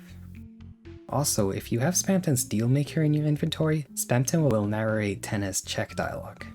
The tragic businessman that died at the now of the story. Asgore ran over Des. This obviously became a pretty big meme, but I think people tend to forget this was a unironic theory at some point, since many people think the reason Asgore got kicked off the police force was for inadvertently killing Des, and the most likely way that would have happened is running her over because of the whole deer in headlights thing. Layer 5. Game Dev Gaster. This is a pretty out there theory, but one that only seems more plausible as the world of Deltarune expands, essentially saying that Gaster will not be a normal lightner we need, but rather some kind of godlike force across time and space that is the one allowing us, the player, to interface with the Deltarune world. There's stuff like files related to him having the all caps device prefix in their file names, him literally linking us to the survey program and every other chapter through his Twitter takeovers, and a lot more. This mainly came from the famous Device Theory video series by Molly Stars, which you can check out if you want to see all the evidence, because there's honestly way too much to do justice here. Jevil background origin.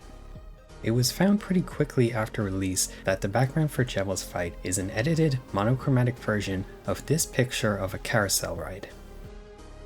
Purple Guy. When talking to Burger Pants outside Icy Pizza in Chapter 1, he'll refer to this NPC saying, "Purple Guy? Man, that guy. You gotta... Actually, does that guy even work here?" Very similar to another purple guy from another famous indie game who also pretends to work at a pizzeria. Save file differences. Despite seeming to have no plot significance, unlike in Undertale, your save file does have some slight influence on what happens in Deltarune. It changes some random pieces of flavor text. For example, when looking in Azrael's door, depending on if you're playing on the first, second, or third save slot, it'll contain either a torn cross-country shirt, his school ID with an embarrassing haircut, or a bunch of expired pizza coupons. Beating Spamton with full inventory. In the extremely unlikely event you defeat Spamton Neo with a full inventory, it'll trigger this interaction with Spamton. You got the Dealmaker, but your inventory was full. Chris, you filled your inventorium with half-price salami just to keep me out? What the 50% off? You can carry like 48 items. Why did you do this? Why? Yellow Gamma. Not cool, Chris. I'll be in my trailer. Deltarune started before Undertale. So yeah, as we've established, Toby began work on Deltarune all the way back in 2012, but apparently abandoned the project after just making one room and a few other assets like music. Whereas the Kickstarter for Undertale was in 2013, with the full game releasing in 2015. Knowing this fact, it seems very plausible some of the unsolved mysteries from Undertale, like the Mystery Man and Sans' lines about giving up trying to go back, could very well finally have definitive answers within Deltarune. Susie. One of the most obvious examples of Undertale foreshadowing Deltarune is Clam Girl's dialogue. Depending on your fun value, she'll tell you you should be friends with her neighbor named Susie, spelt with a Y instead of Deltarune's IE. And 1 week before Deltarune's surprise release, this was updated to have the new line, "Because the time you meet her is fast approaching." Press F1 for help. During the first encounter with Spamton, he'll say to press F1 for help, and if you actually do press the F1 key, a little angel Spamton will fly down and heal you. On console you can do this by pressing the R3 button. Stone Lancer Spaghetti. After Lancer gets petrified in Queen's Mansion, you can push him around a bit, and if you're dedicated enough to push him all the way to the previous room, you can place him at the dining table where a fresh plate of spaghetti and a bib will fall down for him. He seems to be well taken care of. Good Ralsei fight. There is both a right-facing sprite and unused dialogue pointing to an unused tutorial fight against Ralsei, as opposed to just fighting the dummy that we see within the final game. The fight's been partially restored using the files. It's not too interesting honestly, but I do really like this interaction where he's teaching you how to dodge.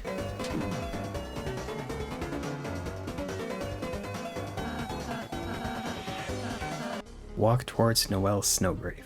If you talk to Noelle in the hospital after carrying out the snowgrave route in Chapter 2, there's a creepy dialogue set against a blacked out screen where she tries to convince herself the events were just a dream. But you actually still have full control over Chris during this, and if you move to walk towards Noelle, she'll cut off her normal dialogue, saying, "Stop, don't come any closer." Homestar Runner. The Sweet Cap'n Cake Squad from the Cyberworld are a pretty obvious reference to Homestar Runner. The ancient web series features a segment where Strong Bad makes a cartoon which he titles Sweet Cuppin' Cakes, and if that doesn't convince you, he also includes this little ditty. Mad, it played a demo.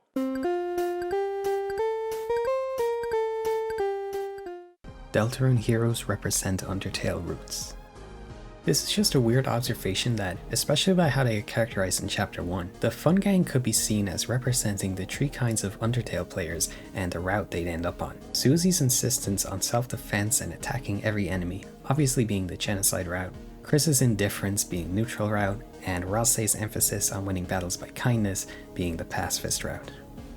Oriel's kitchen represents Undertale areas. This is a really insane crack theory that the kitchen of the Dreamer's house represents all the areas seen in Undertale. The ruins is the wall, then the fridge would obviously be Snowdin, the sink waterfall, and the oven the hotlands, with the microwave being the core since it's more advanced technologically, and finally the windows with those weird figures is the new world. And then I guess the window would be the barrier to the surface. If you wanted to go really crazy, you could say this supports the Undertale is a dark world theory, but at the very least it's a very creative and fun idea. Ralsei knows about the light world. Ralsei very clearly knows everything about the light world somehow. Like, he knows to tell Chris to get everyone from the supply closet to bring them back to life in Castletown, and just generally seems to know the layout of the light world. He doesn't need to be introduced to know who Noelle and Berdly or Toriel are, just further adding to his weird higher knowledge and mystery compared to every other Darkener. There's several ideas for why this could be, some of which will show up later on. The Dark Fun Gang foreshadowing. After Susie splits from the party to form a villainous alliance with Lancer, they decide to call themselves the Dark Fun Gang. It's a funny segment that established their friendship, but what if it's meant as a form of foreshadowing, that there'll be another group working through the Dark Worlds as an evil mirror to our own party in the future? We very well may have already met them in the form of Chris, Carol, and the Knight, perhaps being the ones opening the Dark Fountains we have to work to close back up each chapter. Badge in Sans' room. Among Sans' possessions in his secret lab, as well as the broken machine and a picture of what is almost certainly the Fun Gang, is a badge. And after Chapter 3 establishing that links to one of the codes to the bunker and the supposed police sacrifice happening next week, could this turn out to be Undyne's badge? Along with the picture of the Fun Gang may be a reminder of what he failed to protect back in the Deltarune world. Lancer knows the prophecy. If you skip the Ralsei's telling of the prophecy when you first meet him, he'll be ran over by Lancer, and then Lancer will give his own, even shorter version of it. Interestingly, he specifically calls himself the teardrop-headed kid from the legend, and that Susie and Chris are the heroes meant to stop darkness from spreading across the land. But how does he know this? And in such detail that he knows he's part of the prophecy. There's obviously a big point made of how torturous it is for Ralsei to know this, so I don't know, maybe he just heard Ralsei's shortened version or overheard him or something? It's pointless to describe, I'll just play a clip of this one. Out, I'm in the house like carpet, carpet.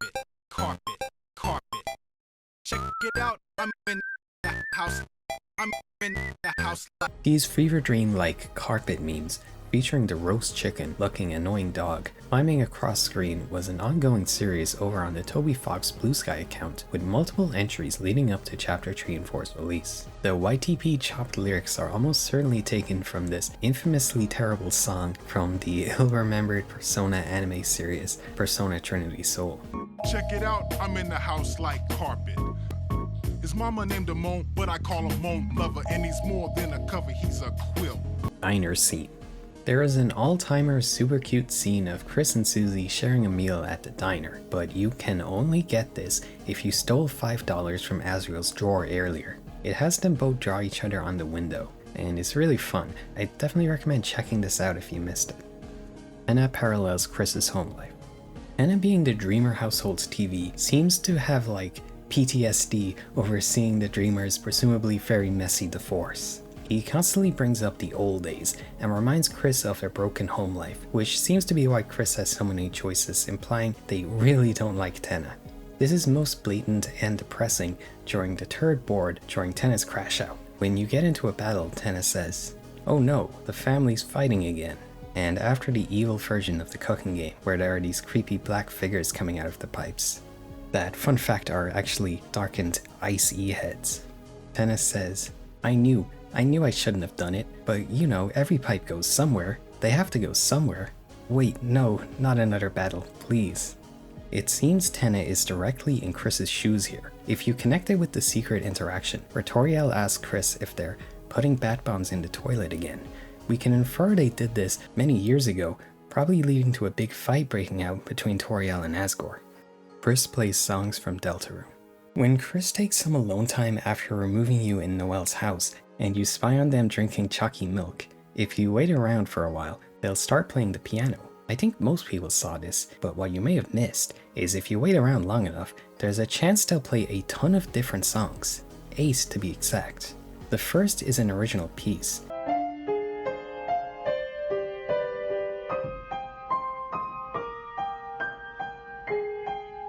Then they'll do renditions of songs from the game, including Lancer's Team,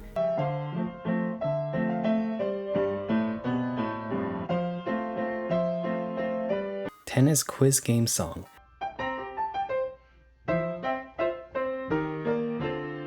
Rules Cards Team,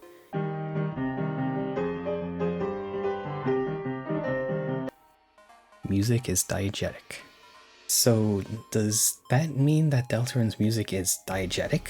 I mean, how the heck else would Chris know those songs? And it's not just Chris. Later in the chapter, you of course get to play the piano in the Church Dark World. Here, if you play certain songs from the game, Susie and Ralsei will recognize them as well. Specifically, if you play Rules Cards Team, Ralsei and Susie will recognize it as his song. And if you play the theme of the Church Dark World, Susie says she recognizes it, and Ralsei seems really shocked and relaxes when she says she heard him humming it earlier. This is the only one Susie actually recognizes, besides Rules Cards Team, which implies that one at least is literally playing when they fight him, whereas Chris and Ralsei recognizing the songs could be tied to some sort of meta, greater knowledge they have that we're not privy to yet. Flower King trapped in a silo. This is a hidden slide of the prophecy, very clearly showing that the next Dark World will be set in Asgore's flower shop, combined with Gerson's line, Chapter 5, The Field of Pink and Gold. The vast garden is charred in an inferno of jealousy. Practically confirms this. I for one am beyond excited to see Asgore redemption arc, but the implication of his flower shop burning down and his implied connections with Carol maybe makes a darker turn seem more likely. Bunker expression change. This is just a really cool, easily missable detail where if you approach the bunker after the events of Chapter 3, Susie's usual smirk will change into a more serious facial expression. See you soon. Another easily missable detail, after reaching the max level in the first Sword Route game, if you instead of immediately getting the ice key, go back to the pyramid at the beginning, you can come across a new room where Eram will quickly show up and fly off. But if you walk around a specific area in the Black Room, you can uncover the creepy text, "See you soon." Geneva Convention. This refers to how the nurse in the hospital had to have the Red Cross on her hat changed to be blue, as apparently the Red Cross Association, who does hospital stuff during wars, works without borders, but because the Red Cross gets used in media like this, people assume it's only for one country or the other, so they have to ask them to change it to something else. Chris Therapy. The Chapter 4 egg room is set inside a hospital, which the Ruden receptionist and someone inside refers to as a art therapy session. This really seems like it's representing a place Chris had been themselves at some point. Chris certainly has some kind of unresolved trauma, although it's still too vague to say what for sure. But this line, when you go to wash your hands after going through the process of trying to draw the man behind the tree necessary to get the egg, seems very relevant to whatever may be the cause of Chris needing therapy in the first place. You ran water over your hands and dried them. Between your fingers, a faint grey crease glittered stubbornly. You can never wash it all away. Night in the closets. After sealing the Cyberworld fountain, if you interact with the closet door, the narration would read, "A large person could easily fit inside." It was considered a ridiculous reach to think this is where the knight was hiding after opening the fountain, but after chapter 4 giving us the very same dialogue for another closet within the church, it seems to be all but confirmed this is the case now. Chris hiding the knight. Interestingly, if you try to open that door to the closet in the church, Chris will turn the doorknob and not do anything else, purposely preventing us from seeing who's inside. And this isn't a one-time thing. Check out what happens if you try to get Chris to picture the night when we're alone with Ralsei. The image changes, the helmet begins to come off. Suddenly you tried extremely hard to picture Jockington. Jockington is in a nest and the soccer balls are his eggs. They also prevent us from finding the code inside Dessa's guitar, and if you no-hit the knight, we see Chris cough, causing the knight to tilt its head and directly after do its final attack, wrapping everything up. So this is no theory. Chris is 100% working with the knight, or at the very least wants it to keep doing its thing unimpeded by us for some reason. Birdly route changes. If you remember in chapter 2, depending on your actions, Birdly can end up in 3 different physical states after exiting the Dark World. If during the Queen fight you beat her using violence, he will have a broken arm. If you instead spare her, he'll be perfectly fine, and in Snowgrave, he's dead. And chapter 4 reflects these changes. First, on the normal route, you can find Birdly working in the library, and he'll call Noelle's house to continue his harem route. Meanwhile, if you've broken his arm, the library will be closed and you can find him in the hospital, where Susie will feel bad and ponder bringing him back to Castletown so they can heal him, but decides to wait to see if he gets better by himself. Finally, on Snowgrave, you'll find Birdly in a coma at the hospital, and the nurse there will let us know Chris actually carried his comatose body all the way to the hospital, presumably the same time that they removed us and sneaked out of the house to slash Toriel's tires. You can thankfully hear Birdly faintly breathing, and he's described as looking like he's very cold. You can make him more comfortable by turning up the heater and replacing the hot water bottle on his head, but I really hope Bro's gonna be okay. Chess theory. This was an extremely popular theory that basically said every main boss of Deltarune would be represented by a chess piece in descending order of their value. When we only had chapter 1 and 2 to work with, this seemed to fit really well. With the king obviously being the king piece, he reflects how in chess the piece can only move one space at a time and usually stays at the end of the board, just like we see him in game, remaining static, waiting for us to approach him outside of the Dark Fountain. Green also fits the queen piece, which can move all over the board, with her showing up constantly in different places throughout the chapter. The theory says we would end up with the pawn being the final boss, which obviously fits Chris, maybe having them fully remove and fight us in chapter 6, and then 7 would feature the player, being whoever is the one truly behind everything.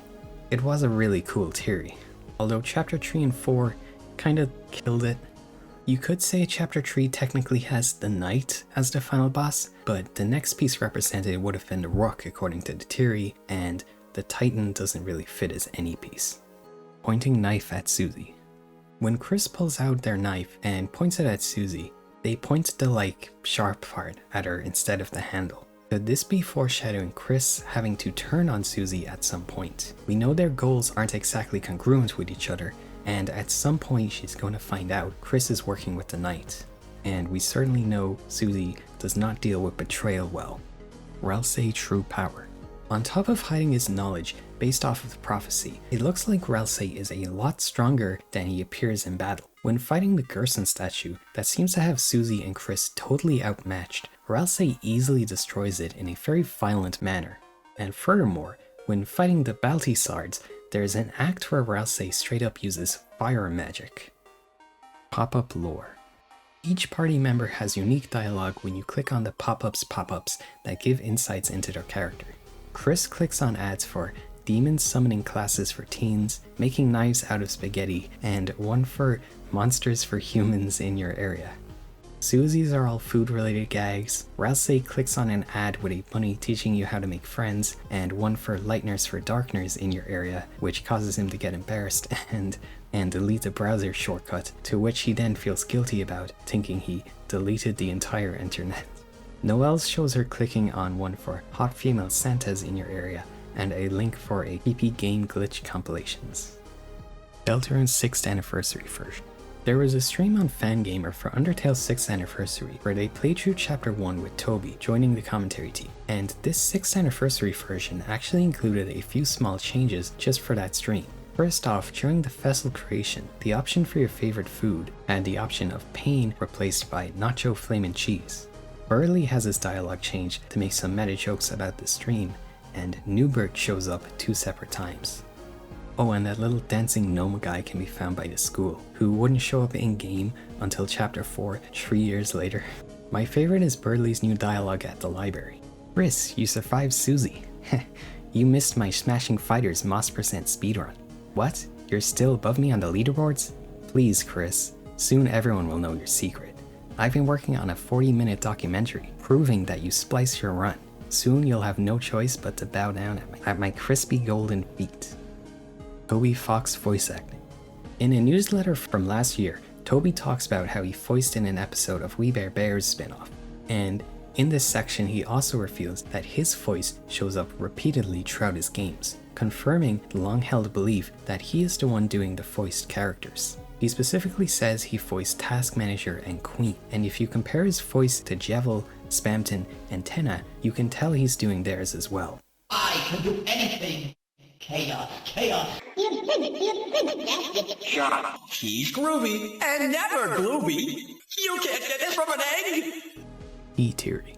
This refers to the tea items you can get in the cyberworld, which are named and I guess taste like different party members. What's interesting is each character has a different reaction and amount of HP received by drinking the other members' teas. The most noteworthy are that Susie gets the high end of 120 HP from everyone's tea, since she's so friendly.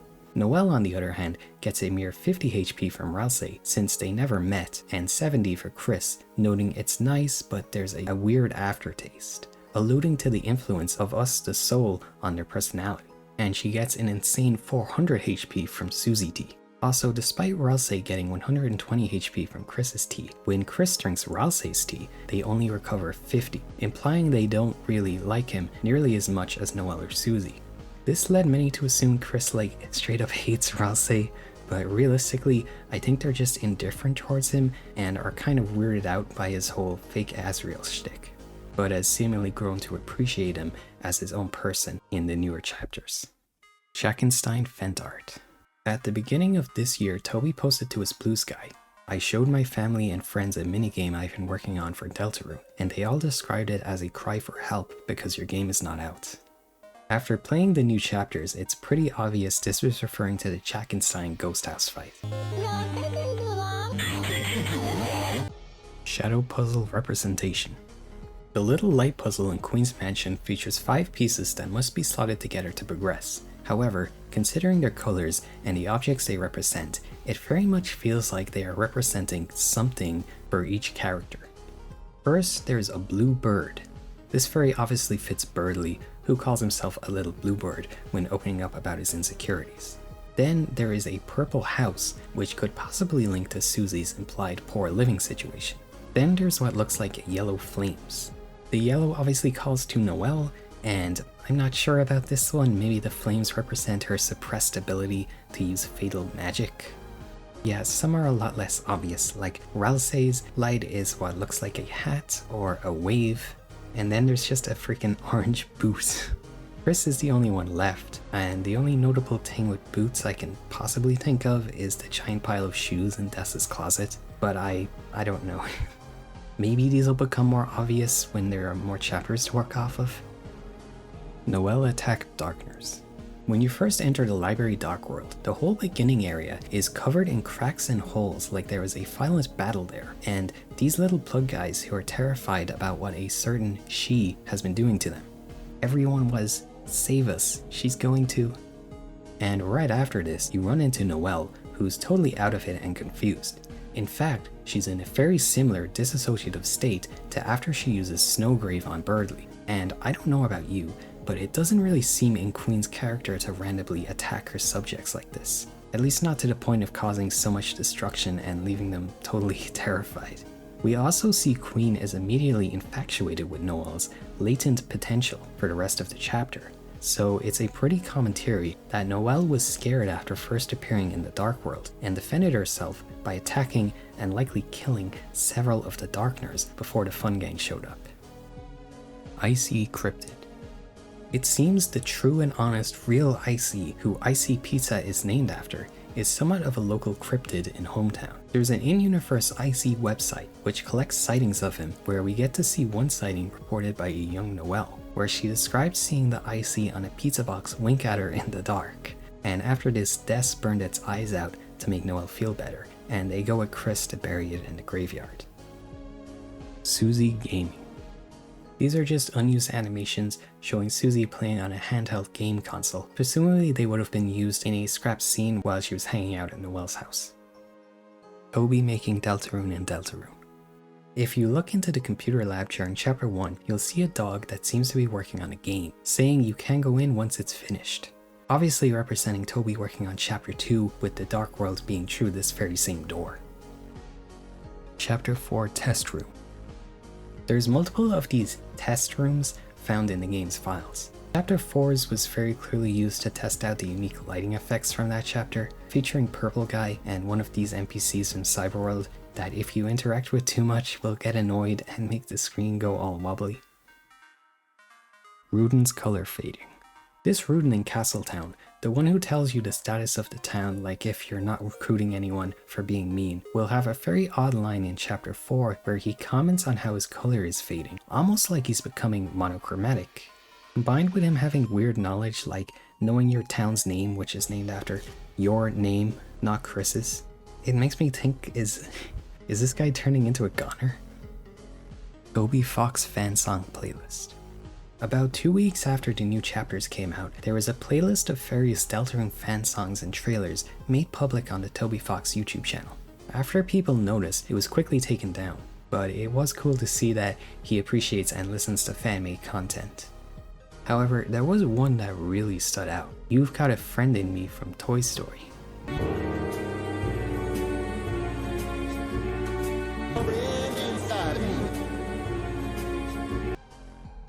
Universal Mother.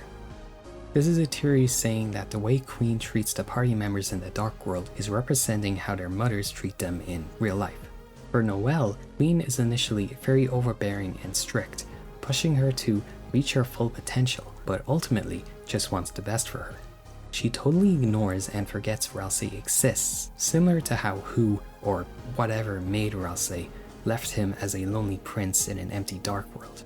And with Chris, she seems to just walk right past them and assumes what they want to feel. And we can see similar things with Toriel ignoring Chris's obvious issues. Queen also seems to really not like Burley, which if this theory is true would be actually pretty sad for him. PlayStation requires every game there to include trophies, which it seems Toby really doesn't like judging by the trophies in Undertale. But the ones in Deltarune have some interesting tidbits. For one, each chapter has a trophy which is described as completing without issue, that being completing the chapter without getting an egg. And if you manage to beat the chapter without getting a single trophy, at the end Gaster will say, "Interesting, you failed to achieve any marks. What are you?" It's also very interesting how it seems he considers the eggs an issue and doesn't want you to get them in each chapter.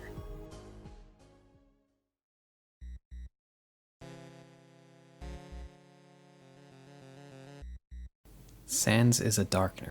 When Chapter 1 released, with how limited information was as to how Dark Worlds worked, the theory Sans was not just the same Sans from Undertale, but that he was also a Darkner was surprisingly prevalent. The biggest evidence was the doors he used to teleport obviously look identical to the ones seen in Dark Worlds, and Papyrus saying it's like another world in there when referring to his room, which in itself is pitch black similar to a Dark World, until he turns on the lights at least.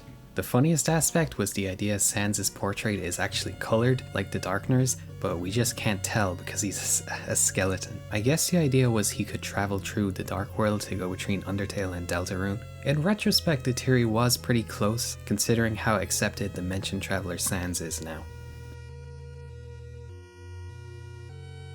So, as we talked about probably like over an hour ago, The shadow crystals give some very interesting dialogue when used in the light world, showing views of some kind of world that's similar to Chris's own but warped in some way. You can inspect it in Noelle's house to get this creepy line. For some strange reason, for just a moment, you thought you saw Noelle close against you, whispering. When with Susie, it shows her glaring coldly at you, and another standout is this line when using it alone in chapter 1. For some strange reason, for just a brief moment, you thought you saw through your hand. One especially cool interpretation is that these crystals show Chris a world where they don't exist, similar to Goner Kid's famous line, "Have you ever thought about a world where everything is exactly the same except you don't exist? Everything functions perfectly without you." Haha, the thought terrifies me. It's mostly from that Chris seeing through their hand dialogue, but could also explain why using them in the Dark Worlds show their Light World counterparts. Perhaps without Chris, the Knight's plans would never have been set into motion, since they seem linked heavily to whatever the antagonist forces are carrying out. It would also explain why the interactions it shows with Susie and Noelle seem so out of character, since they wouldn't have had their character growth from exploring the Dark Worlds. Shadow Crystal Weird Route. Another idea is that it shows the ramifications of the Weird Route.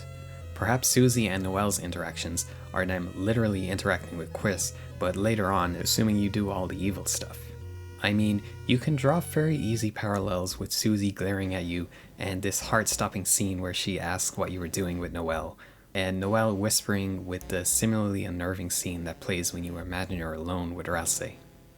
There is more supporting this, such as using it near the end of chapter 3 shows Chris's TV broken and shattered, the same as if we don't spare all the darkness that chapter. And, probably the biggest, this unused dialogue also from chapter 3. For some strange reason, for just a moment, you thought you saw Undyne trapped in ice, which has very obvious Snowgrave parallels.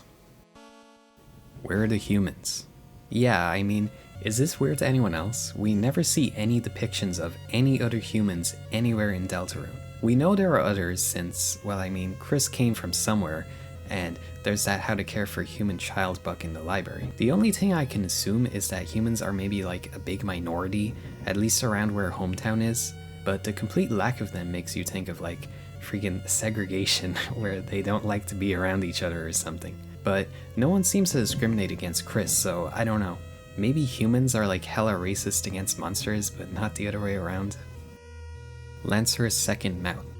This is simply referring to Lancer's original character design by Canotine, depicting him with a belly mount similar to the king. It was probably just changed so he's cuter. Dar she blows. After the second K-round fight in King's Castle, if you're really fast you can interact with its crown before it floats off screen, and you'll get this dialogue. Dar she blows. Flashback motifs. Flashback when slowed sounds very, very familiar.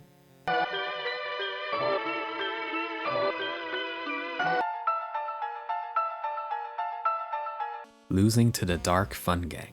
If you lose the fight against Susie and Lancer, there's a ton of unique dialogue I feel 99.9% of people totally missed. First off, they'll do their iconic laugh after you die. Then, instead of actually dying, you simply wake up in the previous room, and Ralsei will be a lot less impressed to see the trash machine rebuilt. Why did you build another one just to blow it up?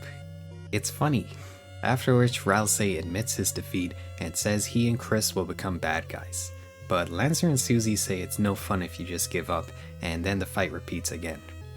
If you die again, you'll return to see they somehow built another replica of the trash machine. How many of these do you have? Please just let us be bad guys. No, not until you stop wanting to. Fine, we don't want to be bad guys. Sounds like we'll have to make you then. Tret variable. In Chapter 1's very gastery save menu, there is something referred to as the Tret variable in the code. This bizarrely exists to track how many times you go to delete a save file, but choose not to right at the very end. If you do this 10 times, Gaster will say, "Very interesting," then resetting the counter. For some reason you punish yourself with the spores. In the creepy Dark World area before reaching Castletown, if you go out of your way to backtrack and take damage from these weird spore thingies, when returning to the save file, its dialogue will change to read, "For some reason you punish yourself with the spores." The specific phrasing and the message existing at all feels very intentional. There's two readings for this, either implying Chris themselves is punishing themselves as if repenting for something, or even possibly hinting towards a pattern of self-harm. Or it could be referring to how you, the player, is going out of your way to take damage for absolutely no reason. Occultism. We know from Caddy that occultism exists in the Deltarune world, which I guess makes sense since the Deltarune religion is kind of like Christianity. We also know her and Chris specifically performed rituals, and that Chris is interested in summoning demons. So some people read this and the 666 parallels with Gaster to maybe tie into how they got possessed by us in the first place. Chris attacks Spamton. If you ask Spamton about the night in his shop, you'll get this dialogue that always stuck out as particularly weird even for him. Speaking of communion, Chris, did you know that the night? Before glitching out and going, no, I'm sorry, I didn't mean to. With how dedicated we now know Chris to be to protecting the knight's identity, revisiting this scene really makes it seem like they threatened or attacked Spamton here to prevent us from hearing what he knows about the knight. Susie bad home life. I mean, yeah, it seems very heavily implied Susie's home life is not ideal to say the least. She's adamant about not letting us see her home in the apartment block. When Toriel asks her to call her parents to see if she can stay over, she just doesn't call anyone. We know she moves around a lot, and she's constantly hungry and wearing tattered clothes. Of course, there's what's almost certainly her room we see in the Chapter 3 intro that's similarly empty to Ralsei's, on top of being in a state of disrepair. And it looks like she doesn't even have a bed and just has like a cover over the bed frame. It's pretty sad. Closet Dark World. What the heck is the weird area we enter in Chapter 1 before reaching Castletown? Why does it have the Titan's eyes all over it, and why does it look near identical to the beginning area of Chapter 3? I think most people call this the Closet Dark World, and the fact it's so similar to the Chapter 3 intro area makes me wonder if it's because both were made by Chris, considering they'd have easy access to both areas. I think it's reasonable to infer that Dark Worlds somewhat mirror the person who created them. Risk and Issue. In what feels very intentional for a game with so many anagrams, Chris and Susie's names can be reordered to form Risk and Issue. Muffet will not appear. This simply refers to how Muffet is not a Toby Fox-owned character. She was one of the 3 fan monsters added into the game for donating a high amount to the Undertale Kickstarter, along with So Sorry and Glide. Because of this, it is very, very, very unlikely they'll show up in Deltarune. Although Muffet does get one sneaky reference. If you put the maximum of 9,999 Dark Dollars in the waterfall at the Church Dark World, the organ guy will say, "You may as well give money to a spider," and you'll get a golden spider armor, which actually steals money you get from battle. Jevil Clown Sticker Connection. Line is the most used messaging app in Japan. The app has stickers you can buy and send to people, kind of like emojis. And one particular set called Loose Clown is actually directly referenced and likely the inspiration for Jevil. There's one where the clown says, "I can do anything," and the real smoking gun is, for some reason, there's a sticker where he goes Metamorphosis. Ralsei talking to Chris. There are multiple times where Ralsei talks to Chris while we're focused on whatever Susie's up to. And when our view returns to Ralsei, we always catch the last of their conversation. So that's why, okay Chris? In later chapters, you get the option to refuse doing this, and it always makes Ralsei really nervous. In Chapter 4, after imagining Susie, when our view returns to Ralsei, he's just straight up gone and gets really nervous when she asks what he was doing. So there's definitely something suspicious going on here. Most assume he uses the time to speak directly to Chris about something he doesn't want us, the player, to know about, probably implying it's something we really wouldn't like how we'll eventually get removed from Chris's body altogether and essentially booted out of the game. Discarding Ball of Junk. The Ball of Junk is the Light World version of your Dark World inventory, described as a small ball of accumulated things in your pocket. Interestingly, for some reason the game allows you to discard this like any other non-key item, giving this dialogue. You took it from your pocket. You have a really bad feeling about this. If you go forward and decide to discard it, you get this dialogue. Hand shaking, you dropped the ball of junk on the ground. It broke into pieces. You felt bitter. Very interestingly, from chapter 4 on, you can no longer discard the ball of junk, and if you try to, you'll get this message. Recently, it seems like weapons can't be thrown away so easily. Maybe reflecting how the party is taking Dark Worlds much more seriously after the knights started going sicko mode. Now, I know some people may feel the desire to do this, so you can see this rare dialogue, but I should warn you, dropping your inventory will result in the irreversible loss of Starwalker from your party, so please don't. Line sticker foreshadowing. More line sticker lore. There is an official Deltarune sticker collection released after chapter 1. There's a few things that are interesting here. First off, Birdly and especially Noelle get a lot of stickers, which in retrospect foreshadowed how they'd end up being very important characters to the game. I love Ralsei singing Don't Forget in one sticker, and then there's another with the music note bouncing off Susie's head saying I forgot. And the biggest is this image of Noelle kneeling on the ground, looking really scared, saying, "That's not like you."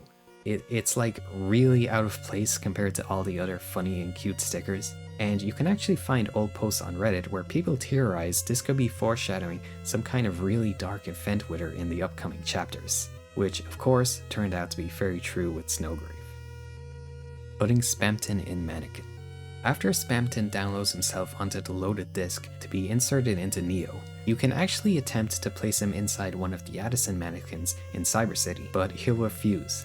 The loaded disk squirmed and won't fit. Then you can get this unique dialogue from the Addison. Spamton, we don't talk about that around here. AUs. Undertale is quite famous for its absurd wealth of alternate universe canons and fanworks. However, Deltarune does not have nearly as big of an AU community. Maybe that's just because the game is still coming out, as opposed to Undertale, which was definitively a one-time experience, which had alternate timelines as part of its narrative, which obviously lends itself to AUs. But there are still a few pretty cool Deltarune AUs. I believe the most popular is actually Saltroot, which is an alternate version of Snowgrave, except you're grooming Spamton into becoming a murder machine, leading to tons of art, music, and fan animations being made based off of it, including this hour-and-a-half-long animation made to fully realize the creepypasta-esque AU. All this stuff is very impressive and cool to look into, but I feel a little sad seeing Spamton get abused. Chris and Tenna's deal. Near the end of the Sword Route game, you come across Tenna, or a representation of him, who refers to some kind of deal he and Chris made. Chris, I didn't see you there. I did what you said, Chris, just like our deal. You aren't going to turn me off again, are you? Then you have to kill him to progress, but what the heck is that deal he's referring to here? We know Tenna was told to stall the party for the night, presumably so it could show up and take Toriel, but it seems kinda crazy Chris would take part in letting her be kidnapped. They do slash the tires to ensure Undyne shows up, but they also open a fountain with Toriel present, so this definitely has some dark connotations for Chris's motives. Susie won't wear ribbons. Susie refuses to wear any of the ribbon armors, despite Chris and Ralsei having no problem with them. And Ralsei says she's supposed to wear them, presumably according to the prophecy. So this is just more evidence for her not being the true second hero, really. Water Cooler Gang. In the TV world, when you run into the Water Cooler super boss for the second time, if you walk out of the room and return, it'll actually be ever so slightly closer to the door. Repeat this process enough times, and more will show up outside until eventually you get completely trapped by a gang of water coolers with no option but to fight. Wrist Protector. In the original release of Chapter 1, you actually couldn't skip through text by holding C, meaning you had to spam the X and Z key to speed through cutscenes.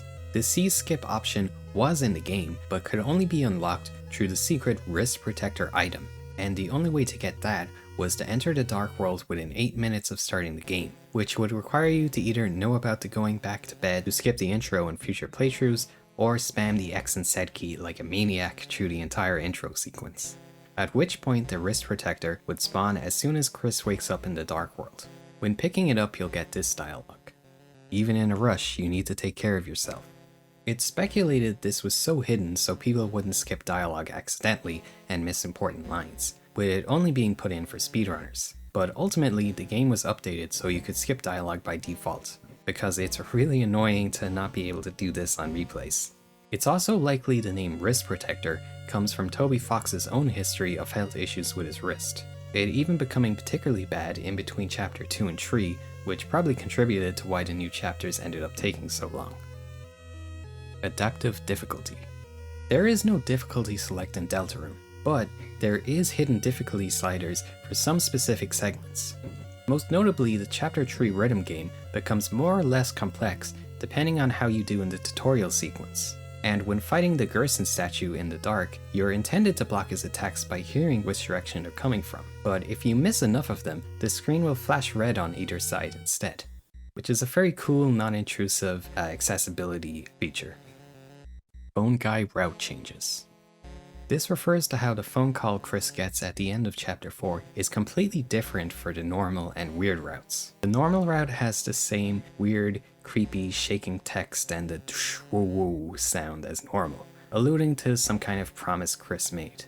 However, in the weird route, Carol calls you, saying that Noelle is really looking forward to seeing you at the festival tomorrow. This very clearly implies the creepy voice and Carol are not the same person, despite the normal route very clearly hinting at that.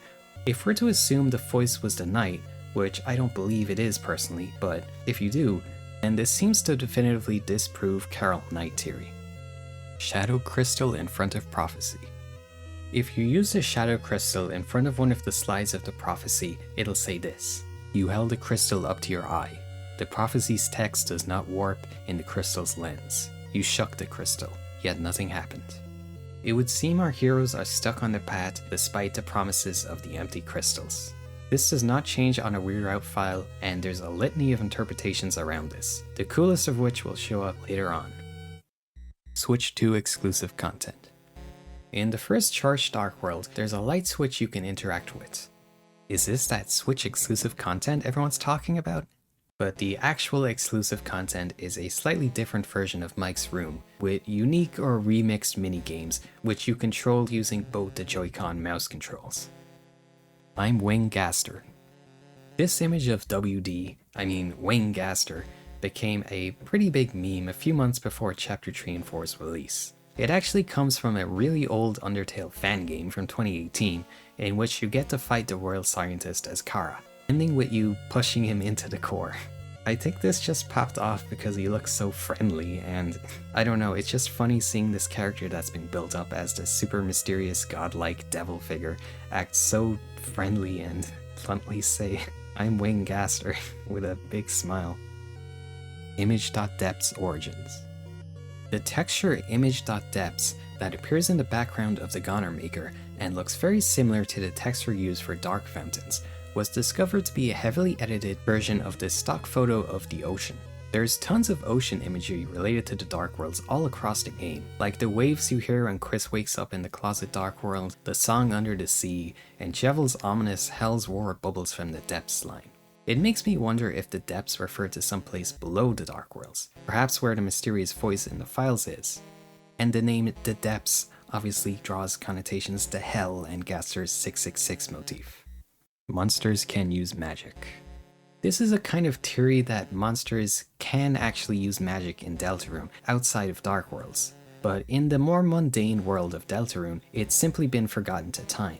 I guess the idea is the Dark Worlds unlock their latent magic potential, as Lighteners just automatically know how to use magic spells in there, and notably, the only human, Chris, cannot use any magic in the Dark World at all. The biggest supporting evidence is that monsters still turn to dust when they die, so they are still made of magic. Error Handler Message. Deltarune features error handler messages in its code. From what I understand, it's common for this dummy text to be in games in the event it fails to retrieve the correct text to display, with the dummy text preventing the game crashing. But the error handler messages in Deltarune are of course mysterious and potentially lore relevant and kinda gastery. Is that a cut on your face or part of your eye? You can't read these symbols. Or maybe it's handwriting? The gash reads down as if you cry. Yeah, these are probably the most blatant Gaster references in the whole game. Ralsei Flowey parallels. There are several points where Ralsei straight up quotes Flowey, most prominent in the early parts of Chapter 1. I mean, it makes sense since Flowey is Azrael and Ralsei is similar to Azrael, but I think it's a cute reference and not particularly lore relevant. Rudy's gonna die. I mean, this guy has the most obvious death flags ever, and I think it's going to be really, really sad when this inevitably does happen. Rules card voice. Unused in Deltarune's files is an actual voice for Rules card. I wonder if this was just removed because it sounds kind of annoying. I don't know about you, but it's way different than how I imagined his voice being. Homophobic Turiel. This is the theory that the reason Toriel divorced Asgore is that he had an affair with Rudy. I mean, they do be pretty close. The supporting evidence is she stops Undying and Alphys from kissing in front of Frisk in Undertale, and she's religious, I guess. Okay, this is more of a meme theory, especially at this point. Small Noelle. During the puzzle where you walk beside Noelle in Chapter 2, about when her, Chris, Des, and Azrael used to hang out together. And when she passes by a window at one point, you can see a sprite depicting her silhouette as a small kid. I guess you can infer this as showing just how long it's been since they were all together, which is kinda sad when you think about it. Sans' crossword puzzle from Deltarune. The crossword puzzle Sans gives you in Undertale is almost certainly from the Deltarune world. It's an IC branded puzzle, a character only seen in Deltarune, and includes his nonsense Giabo Farber catchphrase that also appears in the Cyberworld keyword puzzle. Knight Titan similarities. Do you remember the Titans that show up during Ralsei's prophecy? These two on the side look pretty familiar, don't they? Actually, they look very similar to the Knight. They even have the horns and exact same body type. Chris's emotions.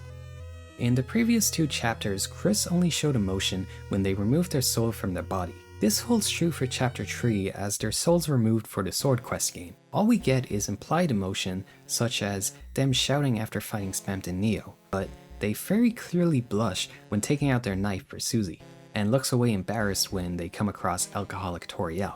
It seems to be a trend of Chris slowly becoming more independent from us as the chapters go on, especially with how comfortable they are ignoring our commands in the new chapters. I definitely think it's a trend to keep an eye out for in the future. Sans is protecting Toriel.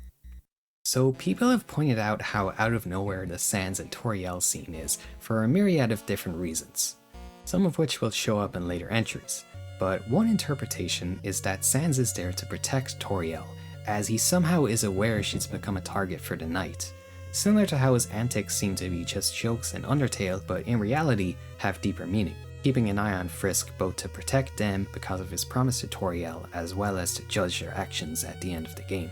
Perhaps he has the same hidden knowledge in the Deltarune universe. Annoying dog in menu.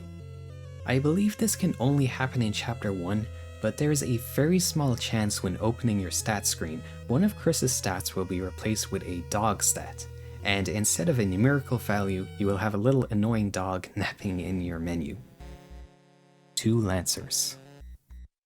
When you have a Lancer in your pocket, you see him dancing around in your item menu. However, if you go to his room and pull up this menu in Castletown, there will be 2 Lancers on screen at once. I believe this is an oversight, but was simply left in because it's funny. It's also maybe possible the multiple Lancers you can get in Chapter 3 is directly referencing this. Wrong warp. This is a trick used throughout Deltarune speedruns, where after respawning, you walk to a screen transition, then press the opposite direction, the same frame as the transition, and you'll be sent to the default position upon returning to that previous screen, which can be used to skip several mandatory sequences. I think I got that right. But anyways, this had to be changed in future updates, but the reliable Toby Fox decided that instead of removing the exploit, he'd instead make it so you have to be holding the Z and X keys for it to trigger, so it would not affect casual players, but speedrunners could still use it to have fun. This is a really cool way of handling things that honestly I wish big developers would do as well, and he does this for pretty much every big major speedrunning glitch. Cromer to USD conversion. Toby Fox himself made a hefty donation to the Games Done Quick charity event in 2021, and it was exactly $1,997, along with the message, "Here's 1997 Cromer." confirming that 1 chromer is canonically equal to $1. Chris Mii costume hoax. I'm sure you guys remember during the insanity of the Smash Ultimate DLC heyday, there were a ton of fake leaks, and one of these was that Chris Deltarune would be included as a Mii costume. I vividly remember this being spread a lot. It seemed plausible since Shovel Knight established indie games could get Mii costumes. This was obviously fake, but they were kinda close since we did get a Sans Mii costume along with Megalophania. Who knows, maybe we'll get Chris in Smash 6. Layer 7. Song Under the Lake. In Chapter 2, Onion-san will tell Chris about a song they hear from under the sea, and says they're going to go investigate it. We of course never see Onion-san in Chapter 4, so this probably didn't go too well. In Chapter 4, Susie does say she can hear a song by the sea. She describes it as being from the other side of the lake though. And I saw this video recently showing that there are actually notes that can be heard very faintly during this scene, but it seems people are split on whether we're just imagining them or not. I'll play it here and see what you think. Do some noise isolation. You get this. On top of that, back in Undertale, the river person says this. Tralala, did you ever hear the old song coming from the sea? Of course, there's all the ocean imagery with the dark fountain and vessel maker textures and the ocean.ogg sound. You can really go crazy with theories over this, but there doesn't seem to be anything definitive yet. A common idea is the sound is coming from the bunker, which could run under the lake. I mean, that would certainly explain Onion-san's disappearance. Minecraft. You can interact with Spamton behind a door after he overtakes Green's mansion on the Snowgrave route, where he'll say this. Kid, I'm busy becoming God. Go play Minecraft or something. It's not my job to be some kid's extra boss. I'm like 80% sure it's referencing this old Cinemassacre video by Mike Matei that got deleted but became a pretty big meme. I understand why all the kids are playing this game these days. It's because they like to build brown bricks with Minecraft. Miss Pippis. Every time you fight Pippis, there is a tiny chance a Mrs. Pippis will spawn, which the only difference is they have a pink bow tie, kinda like Mrs. Pac-Man. Snowgrave equals wrong save. Very cool anagram here. It fits especially well considering Noelle's penchant for glitch hunting in video games. Gerson Gaster parallels. This one's really cool. There are a ton of parallels between Gerson and WD Gaster. First, both were greatly respected members of their world, a scientist and a teacher, who were replaced by Alphys after they died. Gaster is described as falling into his creation, being the core, and Gerson is said to have been swallowed up by the Lord of the Hammer before he could finish the story. Gerson is the only character to tell us about the Deltarune prophecy in Undertale, and Gaster is the first to recite it to us in the Twitter takeover as well. And back when the Undertale tarot cards were being made, Toby requested to remove the Gaster card, and who replaced him? Gerson. The final and weirdest one, Gerson is an anagram for Goner. I honestly feel like there are just way too many of these to just be a coincidence, but I honestly have no idea what they could mean. Only eyes blinded by darkness can see the way. This is flavor text for the very first puzzle in the creepy Closet Dark World. Overall, it points to the consistent theme of eyes and obscured vision running throughout the game. The most obvious is of course Susie, whose hairstyle changes to reveal her eyes after she becomes more comfortable being herself from exploring the Dark Worlds. These puzzles themselves have eyes closing and opening imagery, the Titans are covered in eyes, Chris only shows their eyes after removing their soul, and like way more. Chris dead dancing. In the speedrun for Chapter 2, it was discovered letting Chris die allows Susie and Ralsei to instantly use their dance action in the Captain Cakes fight, making it way faster, resulting in this very funny looking scene where everyone is happily dancing while Chris is just lying dead on the floor. Who's the narrator? In Undertale, it's of course revealed Kara is the narrator of all the flavor text, so many theorize the text we see in Deltarune is also narrated by an in-universe character, perhaps whoever owned the red soul that we now control, or more likely the man pulling the strings who facilitated our control over it in the first place. Annoying dog enters Dark Worlds. The annoying dog is the only non-party member who can be seen traveling in and out of Dark Worlds. If you remember, he's the one who causes the traffic jam in Chapter 2, and is then seen in the same toy car running over Chris on the way to the egg room. He has no darker form, likely because he's already perfect. Ch1-4 reference. The Ch1 item Spamton sells to get past the barrier to the basement in Queen's Mansion is actually a very blatant reference to this old YouTube poop. Even the song is the same.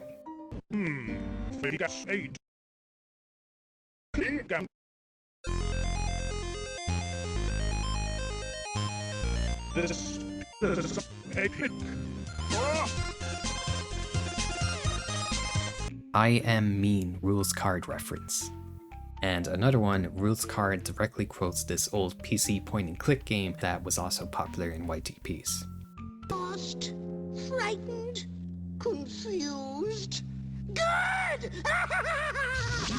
Lost, frightened, confused. Good! Ralsei knows you. Ralsei is 100% aware of the player. Our castle town is named after our name, not Chris's. The Ruden who says welcome to Player Town says he was told it by someone, which I feel like can only be Ralsei. Ralsei tells us about game mechanics, including specific things like pressing Z to interact, and there's all the scenes where he encourages Chris to think of Susie and takes the time to talk to him while we're not looking. Ralsei likes you, not Chris. Some have taken the idea further to imply Ralsei does not like Chris, but instead the player. A lot of the scenes we interpret as Ralsei trying to please Chris seem more so geared towards the player. He'll encourage us to spare enemies, but won't fight against us for using violence like he does to Susie. When Chris is freaking out after the Spamton Neo encounter, he seems uncharacteristically uncaring to how he usually treats them, just wanting them to move on so we can continue with the game. And as for the Easter egg where he'll blush if Chris stands in front of him, this actually only triggers if the soul within Chris is touching Ralsei's model, not just Chris. Fun Gang in Dweller's Empty Pad. Dweller's Empty Pad is a game developed by Undertale's lead artist, Temmie, which includes a cute reference to Deltarune, with these three characters being clear stand-ins for the Fun Gang. Yoki in Sham's shop. Kobe returned the favor by featuring Yoki, the main character from Dweller's Empty Pad, in the background of Sham's shop. I always wondered what that was. Noelle nostalgic for Spamton's shop. Noelle will comment on Spamton's shop feeling kinda nostalgic. This seems really out of place at first, since it's a literal garbage dump, but it's widely believed it's because she interacted with Spamton in his Lightner firm as spam emails, since we know he sent her that Pippus for cat petters. You think that Hoochie Mama is my Mama Hoochie? No, she's just the only one that ever read my... That's why I gave her a little blue gift. It was the world's first charity. Deltarune checks if you played Undertale. No, it actually doesn't. This is an old hoax people spread when Deltarune first came out. I think a lot of people were expecting it to be a direct continuation of Undertale, despite what Toby said, and maybe certain bad things you did in Undertale would follow you to the next game. The same way your actions on a previous save file follow you to the next within Undertale. It makes for an easy and very believable hoax. Out of Bounds Chapter 1. In Chapter 1, people found a random area where you could walk out of bounds and continue into the void off-screen. Being Deltarune, a lot thought this was intentional and had some kind of obscure secret or was somehow lore relevant, but no, it was just a mistake and was patched out in a later update. The Bunker Buddies. Gaster, Des, the Knight, and Undyne's comatose body are all hanging out in the bunker right now. Unused Susie intro voice. In Chapter 1's intro, after the Goner Maker, there is an unused transition where you hear Susie's voice reading, "Chris, wake up, Chris." There is a few interesting things looking back at this. For one, it's very similar to the scene where she yells at Chris to wake up and seal the Dark Fountain in Chapter 4's intro. And the effect used on the text is strikingly similar to the Knight's afterimage effect.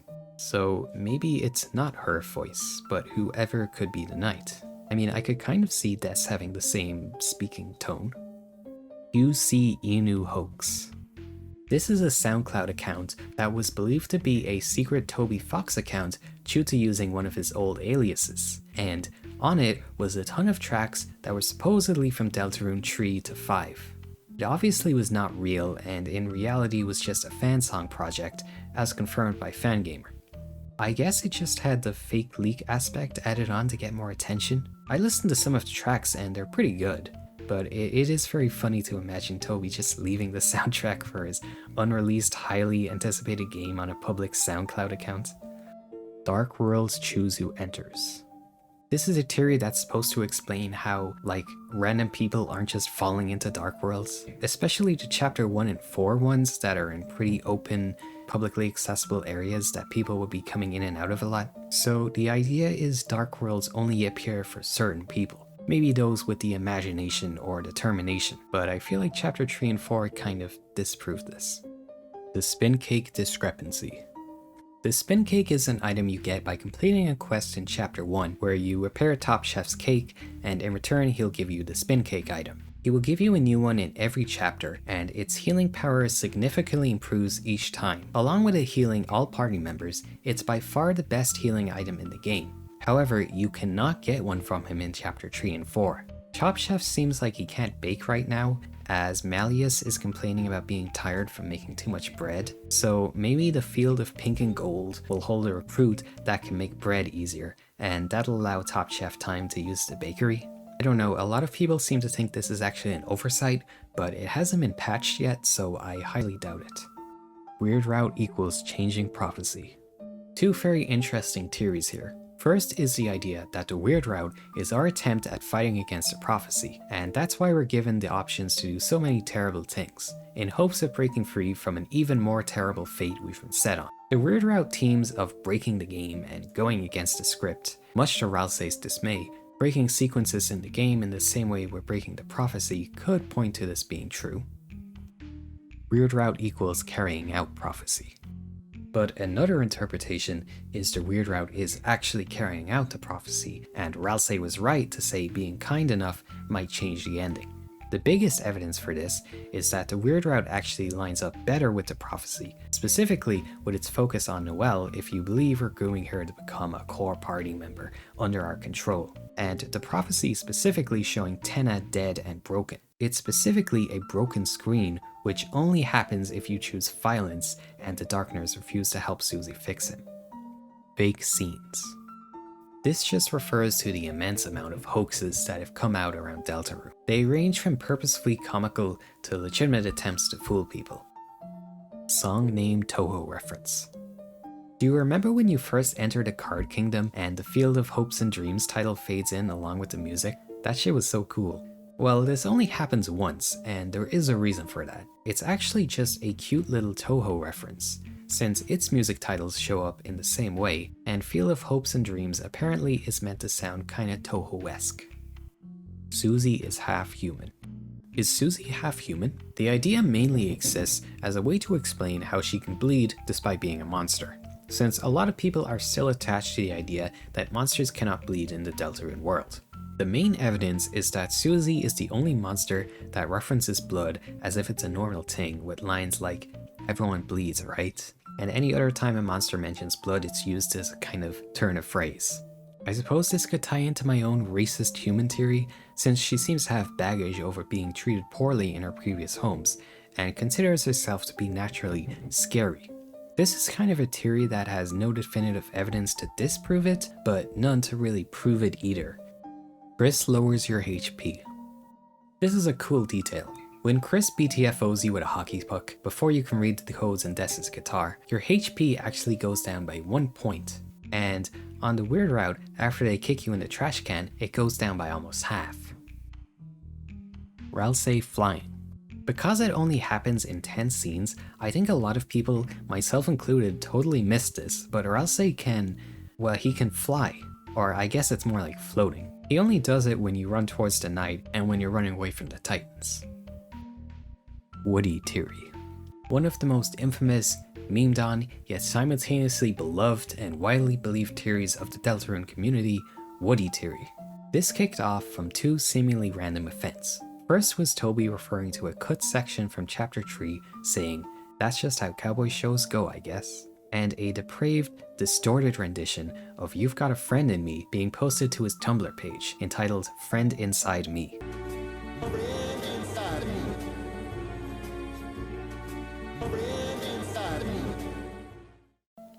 Back when this theory was made, we knew the Chapter 3 world was going to be in a TV world. YouTuber Spooky Dude made a half-joking video establishing the theory.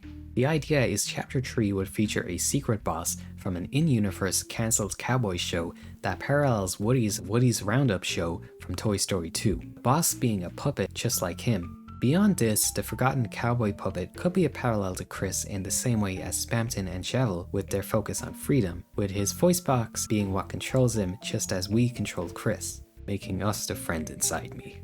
There's a lot more to this theory. Check out the actual video if you haven't seen it, since it is pretty keynote. Now, Chapter 3 obviously did not have a crazy cowboy secret boss, but there was references to Asgore's favorite show being a cowboy show with puppets that was cancelled. We know the next Dark World will be in the flower shop, which also has a TV present. So, to be honest, Woody theory is, if anything, more likely than before. Shelter Key Red Horn Entrance. At the end of the third sword route board, you enter an ominous looking room to get the shelter key. And on the door frame, there's what's very clearly two devil horns. The same devil horns we know Chris used to wear as a kid. When they were insecure, their horns didn't grow in yet. Many people theorize these horns turn into Ralsei in the Dark World. What them being on top of this door means, though, I have no idea. Final prophecy theories. The final slide of the prophecy will feed theorists for years. All we know is it's something Susie finds deeply disturbing, enough to smash the panel upon seeing it, and she says she wouldn't let it happen, Chris wouldn't let it happen, and Ralsei obviously wouldn't let it happen. The vast majority of theories around it are that it's just X character will have to die. I feel like this is maybe a bit obvious, but the most likely would be Ralsei, with him constantly putting himself down for being just a Darkner and not wanting Susie to get too attached to him, as well as the blood on his face being some not so subtle foreshadowing if this is the case. Another common idea is that the castle town's fountain must be sealed, severing the connection between all Lightners and Darkners. There's definitely something special about that fountain in particular, with its entrance being permanently shut off from us. Honestly, I think that's the most likely as of now, especially if you consider the themes of escapism and eventually having to move on from such things in the meta sense. Des possessed by Darkner. Assuming Des is a knight, why does she look like that? Possible reason could be it's her body fused with a Darkner who took her soul, in the same way Spamton wanted to take Chris's soul to achieve freedom. It'd explain how the knight can exist in both the dark and light world, and looks like a decomposing deer corpse encased in permanent darkness. Asgore 1v1 the Knight. When we spy on Asgore as the soul, it's revealed he has a black shard with him, the very same we get after defeating the Warring Knight. Does this not imply he encountered the knight at some point, perhaps even fighting and almost defeating it, breaking a piece of its sword off the same way Susie did? That would be pretty badass, especially if his Dark World forms as powerful as his Undertale counterpart. Ancient Sweet. This is an item Susie can find in the pocket of Azrael's clothes in the church, which she gives to Chris. It is an exclusive healing item that restores a whopping 400 HP to them. But the interesting thing is how insanely specific the criteria for getting this item is. First off, you have to choose to look through your pockets during the church sermon. Then you need to have not gotten a very long list of items throughout the previous chapters. Like, you cannot have picked any of the dark candy from chapter 1, you cannot have gotten a CD bagel from a specific trash can in the cyberworld, and you can't have any refinements or attention bits in your storage, among a bunch of other items. Although all these criteria will be met if you're starting directly from a fresh save file on chapter 4. So maybe it's just to help players who skipped there. But then why not just have it be unobtainable otherwise instead of this extremely specific condition like 99% of players won't reach anyway? Yummers. This is a funny image included in the chapter 3 and 4 release newsletter, in a section warning people about avoiding spoilers. Parodying all those like Deltarune chapter 3 and 4 all bosses videos every game gets like 2.5 seconds after its release somehow. Third G restriction. When naming yourself in Tenna's show, the third G is always missing from the letters. At first, people thought this was specifically to stop yourself from entering WDG for a Wingding Gaster, but it turns out to just never be selectable at all. I think it's more likely just because of a few certain slurs with 3 letters that end in a G. OG game parallel Snowgrave. The Shadow Mantle Sword Route minigame thing seems to be a loose retelling of the Snowgrave route. You'll find a figure in white robes with ice magic you use to kill enemies, who gets used up to progress. There's special focus on killing a blue bird. In a way, this works as a pretty major hint for the reroute's existence and how to do it for casual players, as well as having some creepy implications with what the Shadow Mantle boss says to Chris at the end. Part of you is just enjoying this, isn't it? The same part of you that enjoyed yesterday. Gunner Maker. The Fessel creation sequence is referred to as the Gunner Maker in the files. The Fessel's monochromatic color scheme is obviously the same as the Gaster follower Gunners in Undertale, so yeah, more Gaster evidence. Darkner Death Animation. There is a death animation for Darkners present in the game's files, and it's been there ever since Chapter 1. And interestingly, it works for practically every enemy. Even with Snowgrave, we only ever freeze enemies, but there was a way to get this animation without hacking the game in previous versions. When Chapter 2 launched, if you did an aborted Snowgrave run, where you do everything but kill Birdly so Noel remains in your party and still has Snowgrave selectable, you can backtrack to find a lone mouse encounter, and after using Snowgrave on him, the famous death animation will play. This is unintentional and was quickly patched out though, but you have to wonder why this animation exists if there's no way to trigger it. Perhaps the Twisted Sword will allow us to outright kill Darkners when we finally craft it. Naked Ralsei. In Chapter 1, Ralsei removes his hat. In Chapter 2, he removes his glasses. This is a kind of meme theory stating that each chapter, Ralsei will remove a different article of clothing until by the end he's butt naked. But this did not come true. Ralsei is a plush. Doesn't that real-life Ralsei plush showing up in Chapter 3 seem pretty weird even for Deltarune? Well, some think it's foreshadowing for Ralsei corresponding Lightworld object that's being hidden from us. Maybe being a plush of Azrael that was made by Chris or someone else.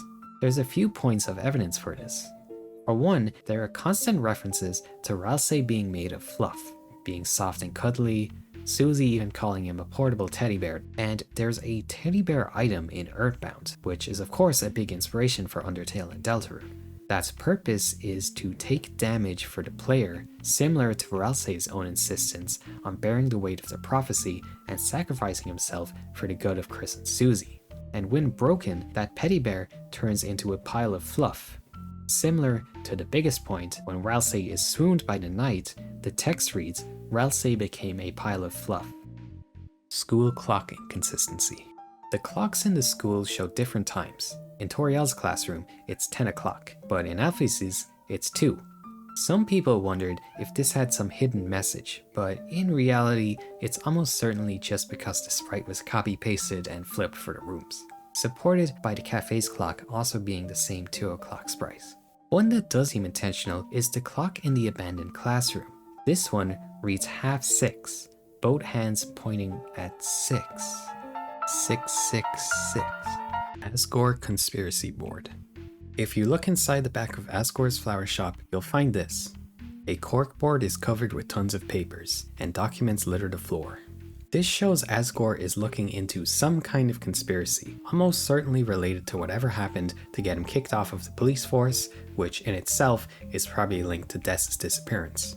Combined with him having a black shard, I wonder if he's looking into the dark world somehow. Whatever it is, it's something Chris doesn't like, since if you interact with the Mike Rudin's corkboard in the TV world, it'll say this. You don't really like looking at this sort of thing. Image_friend in Undertale. In an unused room from Undertale, when you walk behind some tall grass, you can get this dialogue. Can you do something about your friend? Yes, your friend. The one behind you with a creepy smile. Is this a reference to Friend all the way back in Undertale? considering its penchant to appear in impossible places within Deltarune, this being an unused room, the very specific phrasing of friend and creepy smile, I wonder. The Deltarune virus. This simply refers to how, with the weird rollout of Deltarune's demo as the survey program, antivirus software detected it as a virus, which added an unintentional extra creepy layer to it. Gun control. Lover was originally going to be just another enemy you encountered instead of a mini-boss, and on top of that, there are a bunch of different topics you would have been able to bring up to spare her. Included on these are religion, politics, and gun control. I guess they were changed because they're just weirdly controversial and weird feeling for Deltarune. Missing pixels. In the King boss fight, people noticed there was a missing pixel on the ground. When people pointed this out to Toby, he said he fixed it in later patch notes, but instead of removing it, the pixel was instead just slightly moved. This then became a running joke with another, even more obvious pixel missing in Queen's boss fight. And there's yet another rogue pixel in Tenna's boss fight, but as you can tell, it's a lot more subtle this time. Then in chapter 4, when in the church, outside of the game world, like in the black background part, there's one slightly off-color pixel. Cool mental, bro. Do you remember that weird cape thing the king has in chapter 1 that kind of flies away like a butterfly after you beat him? Well, in the 6th anniversary livestream, Toby says, "Cool mental, bro," after this happens. Spoilers. Cool mantle, bro. That is a cool man. Sean mentions how you'll need to find the Shadow Mantle to defeat a later foe, but can't find it anywhere. So presumably, King stole it from Sean so he could fight the Lightners. Then, after he beat him, it flies off and ends up in the TV world somehow, taking form inside of the Sword Root game as the final boss there, Eram, who looks very similar to it. Carol Blood Portrait. In the files for chapter 4, there's an unused portrait sprite of Carol's face smeared with blood, very similar to Ralsei after Susie holds his cheek.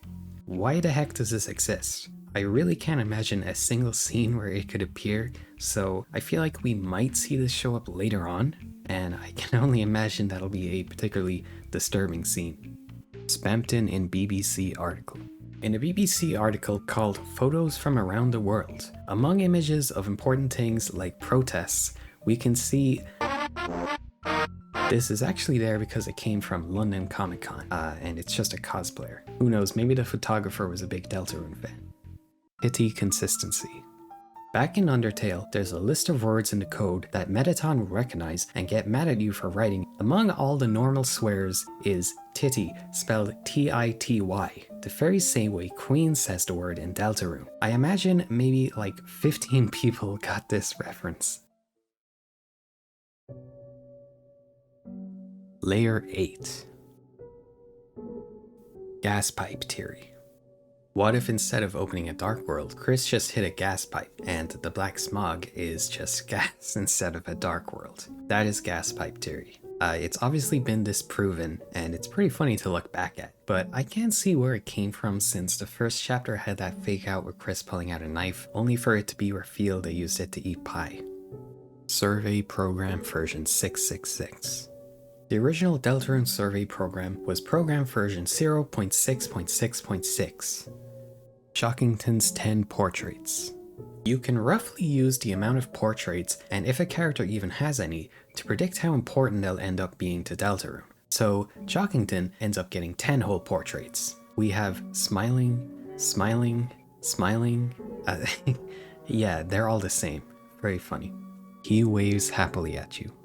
This refers to who most assume to be the man behind the tree, who can be seen in the light world, assuming you've been collecting his eggs. In chapter 2, you can find him in a car amongst a traffic jam, where it says he waves happily at you smiling, before disappearing.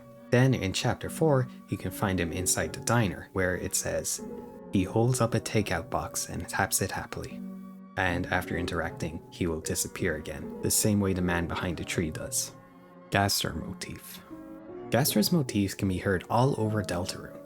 To be honest, I believe some of these could be reaching since it's such a simple 4-note song, you can hear it in a lot of places, but I think a lot of them are definitely intentional. This video is the definitive source for all Gaster motifs, so check it out if you're interested. just adding to how his presence can be felt all over the game, yet always just barely out of view. Mettaton made Spamton Neo. If you speak to the shopkeeper Swatch after fighting Spamton Neo, he will drop lore about its creation. That robot was the embodiment of a Lightner's dream, a dream I helped create once. Splashing color from the motion of their hand, the Lightner filled it with their own hope, giving it incredible power. But in the end, nothing ever came of it, and it was left in the basement with the rest of the corrupted data. Similarly to how Mettaton wanted to be put into the Neo body in Undertale, they had the same dream in Deltarune, and used Swatch, which I guess is supposed to be like MS Paint, to draw it, but ended up putting it in the recycling bin, which is why we find it in the Dark World's basement. Recruiting the car. During the section where you're driving through the traffic in Queen's limo, if you manage to get by without running over any of the toy cars, you will actually get one in your castle town. It ends up walking around by the Great Door. Flowey mimics Sham. When Flowey is morphing his face into different characters, for monsters he looks like Toriel, humans Frisk, and then he says everyone with this weird spinning circle thing. A lot of people say this is supposed to look like Sham, since his button eye rotates in a similar way, and the everyone could be referring to Darkness. It is really cool foreshadowing if intentional, but I think it's probably a coincidence. Gumball Machine Origins. The big-ass gumball machine in the TV world is actually 5 different stock images of gumball machines photoshopped together. People figured this out back when it was shown in the sweepstakes, and some theorized it'd be like a boss fight since so much effort was put into it. But in the end it was really just a gumball machine. Tale of Two Cities. The book Burley reads is quoting the famous opening from the novel A Tale of Two Cities. He just reads the "it was the best of times, it was the worst of times" part everyone knows. But if you continue from there, the lines in that book kind of line up with Deltarune's plot. It has lines like, "It was the season of light, it was the season of dark. We had everything before us, and we had nothing before us." pian.mp3. One of Noelle's blog posts talks about how Chris used to come over to her house and play the piano. Noelle tells of Chris playing the piano, but they'd always stop if she came in to watch. So she'd often lie on the couch listening to them play till she fell asleep. And attached was this music file titled Pian. Man.ogg was a Yumi Nikki fan song. Man.ogg, the song that plays in the egg rooms, was actually made by Toei way back in the day as a Yumi Nikki fan song. This early version can still be found on his Tumblr today. The Riverman is Ralsei. The Riverman from Undertale has a lot of very weird similarities to Ralsei. For one, when we first meet Ralsei, his robes look almost identical to the Riverman. They are both wise characters that seem to have knowledge far beyond what they should. The acid tunnel of love scene with you riding a boat with him is obviously very similar to where we see the Riverman. I think the parallels are definitely intentional. Queen's Basement plugs. You know those little plug things that attack you in Queen's basement? Well, if you stand around for one long enough, this really creepy animation will play, revealing they actually have faces. The angel banished will finally meet its desire. This line of the prophecy really sticks out to me and has led to a lot of theorizing. The most common reading is that if we, the player, are the angel, the desire we'll be meeting is the end of Deltarune, the video game. There's obviously the previous Tree Heroes Rise to banish the Angel's Heaven line, which could be us being banished from having a control over the world. These very meta theories are pretty interesting, I must say. Although that's just one reading, and there is another one later on that I much prefer. Sans personality shift. After the recent chapters, a lot of people have been noting how it seems like Sans' personality has changed drastically from how he acted in Undertale. I think it mainly comes from how he acts at the end with Toriel. Like, he seems uncaring about Susie, just saying, she'll work it out, and keeps dancing with Toriel, keeping Chris awake, which they are not too happy about. And I think dude ate Chris's pancakes as well. Others say his pranks seem kind of mean-spirited in Deltarune, like the whole changing the sign thing and giving you his number, only for it to be a hotline for stupid babies, is funny to us, but probably annoys Susie and Chris. It's worth noting this is presumably Sans before going through everything in Undertale and the future chapters of Deltarune. The Sans we see in Undertale probably matured a lot after what happened for him to end up in a whole different universe. Why the knight wants Toriel. So the knight ends up abducting Undyne, but it was fully intending to take Toriel before Susie interrupted. Why? I can only infer that Toriel is holding the Deltarune code for the bunker, since she's tied to that symbol just as much as Alvin, for example. But since we know Chris is also working with the Knight, does that mean they willingly signed off on having their own mother captured by this creepy shadow monster intent on destroying the world? There's likely more to this we're not privy to yet, but as things stand, it reflects very poorly on Chris's character. Character title changes. The other characters' titles also change similar to Chris's. They are pretty cool in how they tend to reflect their character arc. For example, in Chapter 1, Ralsei has the title Lonely Prince, Dark World Being, has no subjects. Starting Chapter 2, it becomes Dark World Being, has friends now. Then Chapter 3, when he's having conflicting feelings about being a Darkner, it becomes Dark Prince, has friends, but. And at the end of the chapter, Dark Prince has friends. Another one is Susie's Chapter 4 titles, initially reading Dark Hero carries out fate with the blade, and after getting the Justice Axe from Gerson, it changes to Axe of Justice faces fate with the blade, reflecting her will to break free of the prophecy. Very cool. Someone push you forward. If you try to backtrack near the end of the prophecy in Chapter 4, you'll be stopped and dialogue will pop up saying, someone push you forward. We don't see them, but whoever it is intent on making sure Chris carries out the story like normal. I guess it's possible this could be Gerson or the Knight, since they're the only two in the Dark World at that time. Knight Gaster hands. I almost see no one talk about this, but look at the Knight's hands. Like, those are the same weird handholds Gaster has, right? There's no other character with handholds like that, and honestly, I thought the Knight was Gaster for a second when I first saw it. I wonder if this implies some kind of connection between them, like perhaps the Knight is also a character shattered across time and space, which is why they have that weird permanent after image and shapeshifting abilities, or he could have just been involved in its creation. Undyne visited Dark Worlds before. When Undyne shows up for 6.5 seconds with her sick Dark World design and attacks the Knight, doesn't she seem really capable? Like, there's none of the usual confusion over walking through a door and ending up in some crazy alternate dimension. She just jumps straight to chucking magic spears at the Knight. Well, what if she's already well aware of Dark Worlds and has been investigating them herself? She is the only Lightworld character you get the option to talk about the Dark Worlds with, and in response, she laughs it off in a really over-the-top way as if she's trying to hide something. She also presumably holds one of the codes to the bunker, which has a Dark World inside it. So there's a lot of potential evidence for this one. Chris in Darkness. This is just an interesting framing choice, but if you pay attention, especially in the new chapters, when there's important emotional scenes playing out, Chris is almost always placed off to the side, standing in shadow, making them seem more disconnected and emotionally distant from Ralsei and Susie. Chris holds back against the Knight. An interesting detail during the Knight fight, Chris will do way less damage to it than normal, even less than Ralsei. However, after both Susie and Ralsei are downed, then they'll start doing way more damage against it. There is also using the Hold Breath command, which the first time speeds up the soul's movement, but using it a second time will just have Chris smile and nothing happens. It's strange though, since everything points towards Chris working with the Knight, so why do they do more damage against him here? Maybe the extra damage is them trying to wrap up the fight faster? Or they get emotional seeing Susie and Ralsei downed? Or I guess it could just be for gameplay convenience since the fight is already hard enough? Chris downs Susie and Ralsei.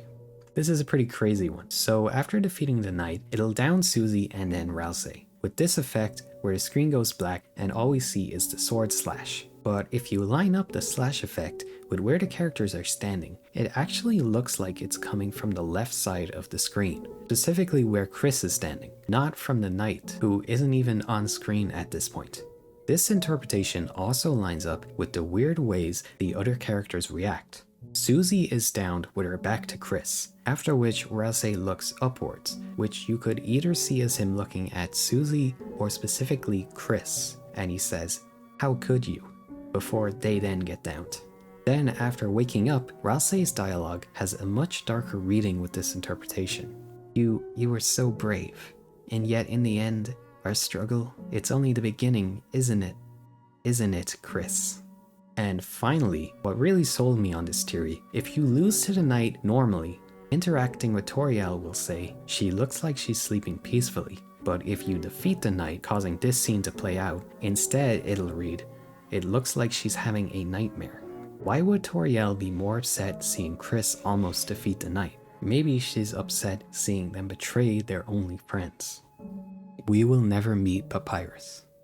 In the pacifist ending of Undertale, Papyrus does not know what the sun looks like, which, if you follow the Sans and Papyrus are from Deltarune theory, would mean he can never leave his house in Deltarune since it would contradict this line.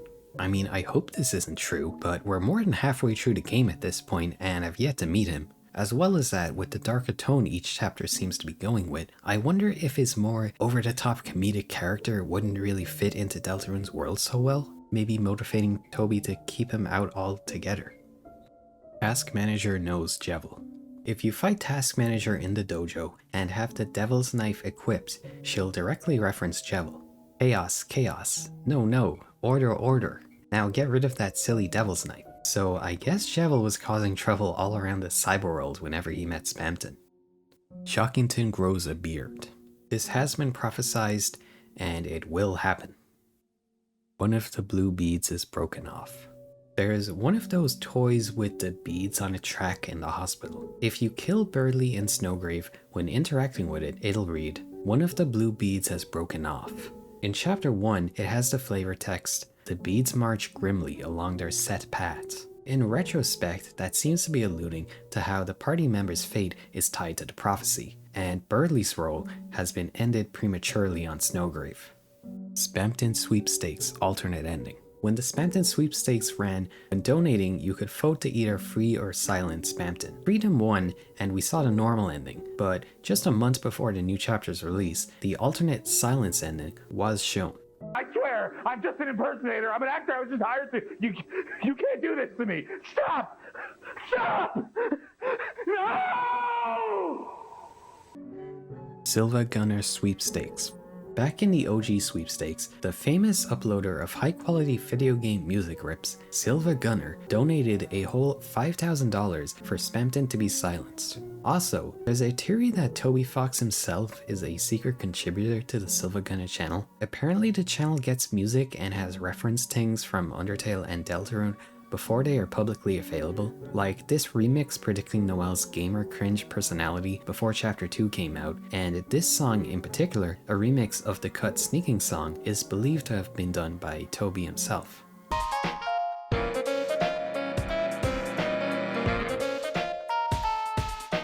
Stone Ralsei. This has still not been answered or even alluded to, but why does Ralsei not turn to stone like ever?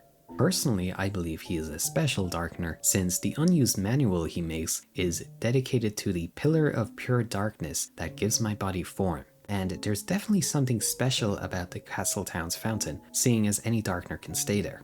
There are of course more out there theories, like the idea he's not simply a Darkener, but something much more interesting, but that's for later.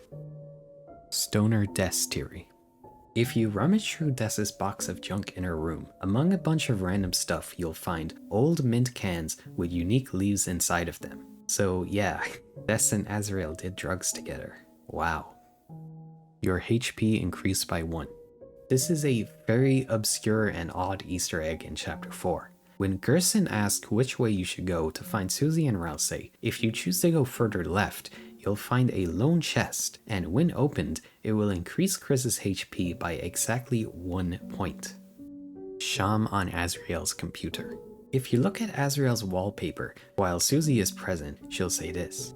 Hey, and in the corner, that's the cat thing from Castletown. You know, the shop thing, the cat stitch thing. This is such a weird detail. Maybe Sham is an old plush of Azrael's or something, and he left them in the supply closet. I guess that explains why Sham is kind of tattered and old and knows much more than anyone else. Undertale wrong number meant for Spamton. In Undertale, there is a rare event where Frisk will get a call from a mysterious person who says, "Hello, can I speak to G?" before realizing they dialed the wrong number and singing the wrong number song. Most theories assumed this was referring to Gaster, but now that we have Spamton, a character heavily tied to a mysterious guy who speaks to him over the phone, could he have meant Spamton G. Spamton? Deltarune is a fever dream. If you didn't know, the whole strike of inspiration that started Deltarune was a fever dream Toby Fox had all the way back in 2011. That was the dream of the ending of a game, and since then I was obsessed with the idea that I had to make that ending game. You just know that last chapter is going to be crazy. Shadow Monsters Chapter 4.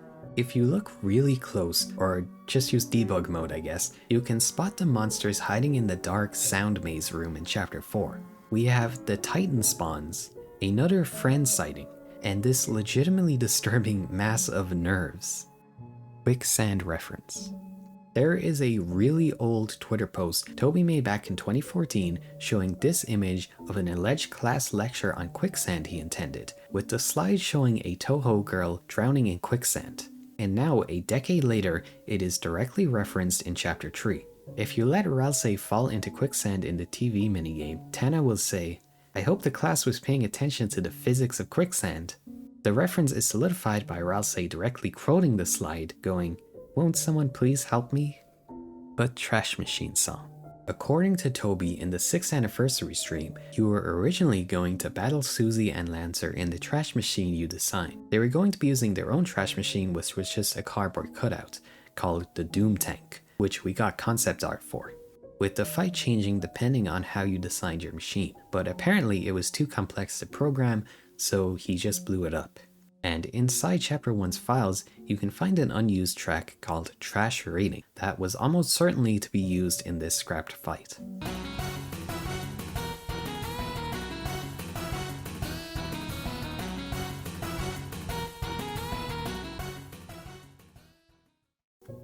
Asgore pissing.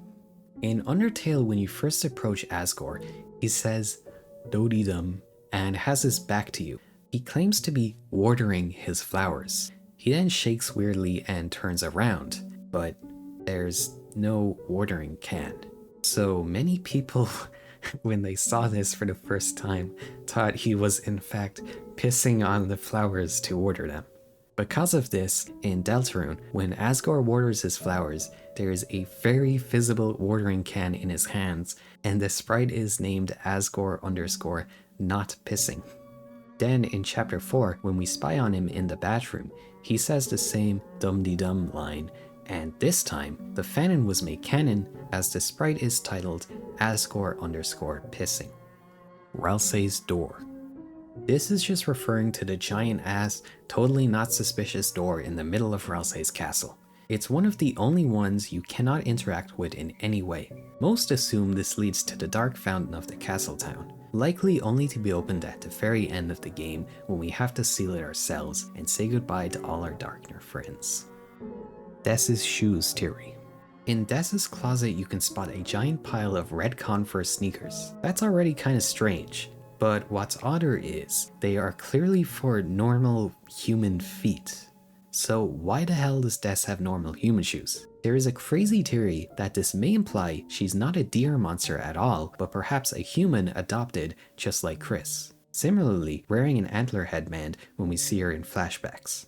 There's no other evidence for this, but it's a very fun idea. She could also just like collecting these specific kinds of shoes, I guess. Or it could just be an oversight and no one realized. Layer 9. Window name changes. When playing Deltarune in windowed mode, you can see the program title actually changes as you go through it. The Goner Maker sequence reads Contact, and entering a dark world it changes to The Dark. A game over will change it to The Debt. Interestingly, only Dark World related segments are written in all caps. Twisted Sword. The Twisted Sword is a weapon for Chris you can only make by getting the Torn Ring and an item we haven't gotten yet called the Pure Crystal. Considering all the creepy genocide-y stuff around the Torn Ring, most people are assuming this will be a Weird Route exclusive weapon that'll allow Chris to kill Darkners. Although, with the new prophecy slides and that one of the girl looking very similar to Noelle holding a sword, maybe it's going to be for her instead. Chris scared of humans. If you look at the book How to Care for a Human Child in the library, Chris will open the book, then quickly close it after seeing photos of unfamiliar humans. The dialogue implies they really don't like seeing other humans. We know Chris thought they were a goat monster as a kid, so I wonder if they have insecurities over being different from everyone else in Hometown. Or a darker reading could be that it's hinting at some trauma from their previous home. Regardless, it's a very interesting and subtle aspect of their character I hope we get some expansion on in the later chapters. EP Town. This is a particularly insane quote from Susie, said in Chapter 1's Sprite Test Room. It's seemingly used to test squashing and rotating sprites, but in the form of a very bizarre cutscene. This one in particular is pretty funny, so I'll just play it for you now.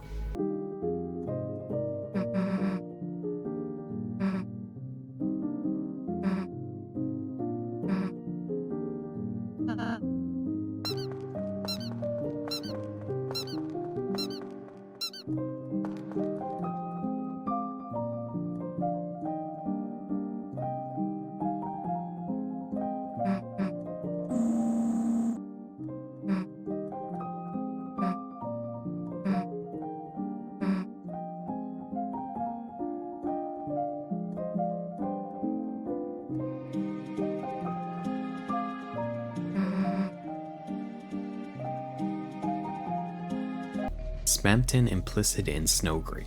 Despite him being such a lovable little guy, it's easy to forget that Spamton's not a good guy. And yes, he is very much implicit, if not the direct cause of all the horrors of the Snowgrave route, seeing as he's the one who gives you the Torn Ring, and won't even sell it to you until you've killed every enemy in the area first. I should have known you would have used my ring for evil. Oh right, that's why I sold it to you. Beta Spamton Undertale art book. In the Undertale art book, there's a page with various NPCs concept art. Among them is one character with his name curiously censored, and that character is almost certainly an early design for Spamton. I'm not sure if he was intended to appear in Undertale, or if Toby just already knew he'd be an important character in his next game, so he was just drawing him for fun. Negative TP. It's actually possible for you to end up with -1% TP in very specific circumstances. The reason is a bit technical, but from what I understand, TP, despite only displaying as 0 to 100% in the code, has a minimum value of 250, which each 1% you see being counted as 2.5. So if you use just the right amount, there is a chance it'll be rounded down and you'll have -1% TP. While in this state, you actually cannot use any axe at all, even those with 0 cost. But obviously you can just get it back by grazing. Brandish inspiration. Toby Fox has stated that the Super Nintendo JRPG Brandish was a big inspiration for him, and its DNA can be seen in all of his games, even all the way back in Earthbound Halloween Hack, where you play as Varric, the main character from Brandish. Its magic underground setting and the style of intro is imitated by Undertale, but its biggest influence is felt in Deltarune. For one, the UI for shops in Deltarune and Undertale is pretty much identical to Brandish's, and Brandish's shop team is extremely similar to Sham's.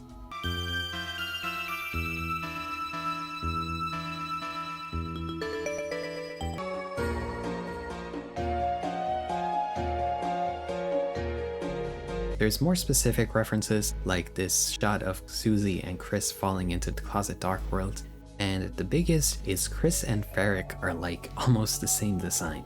They have the same shadow eyes, armor with a red scarf, use a sword and shield, and are blue. On top of that, Varric is supposed to have brown hair, but it's made blue within the actual game, the very same as Chris's hair changing color from the light to dark world. Petrification inconsistencies. According to Rousey, Darkners will turn to stone if they are in a dark world they're not native to for too long. Yet this simple explanation doesn't seem to fit for everything we see. I'm specifically talking about Chapter 3, like when the Pippins don't turn to stone yet the remote controls do.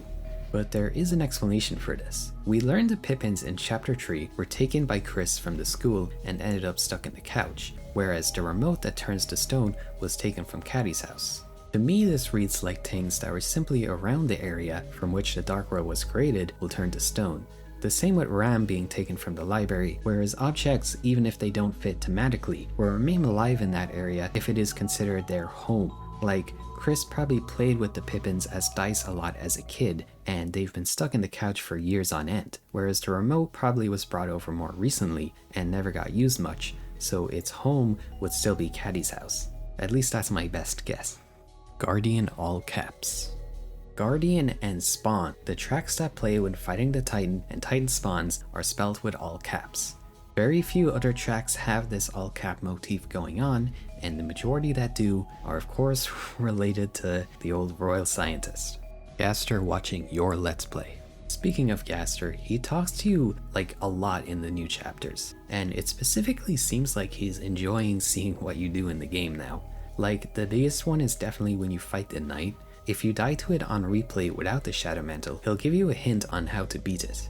Then with the mantle, after your first death, he will say, "Very interesting. Your loss here is all but guaranteed, yet you persist. If you are so determined to try once more, then shall we hasten?" Then the funniest is after you die but get really close to winning. "Incredible. I felt it there shining.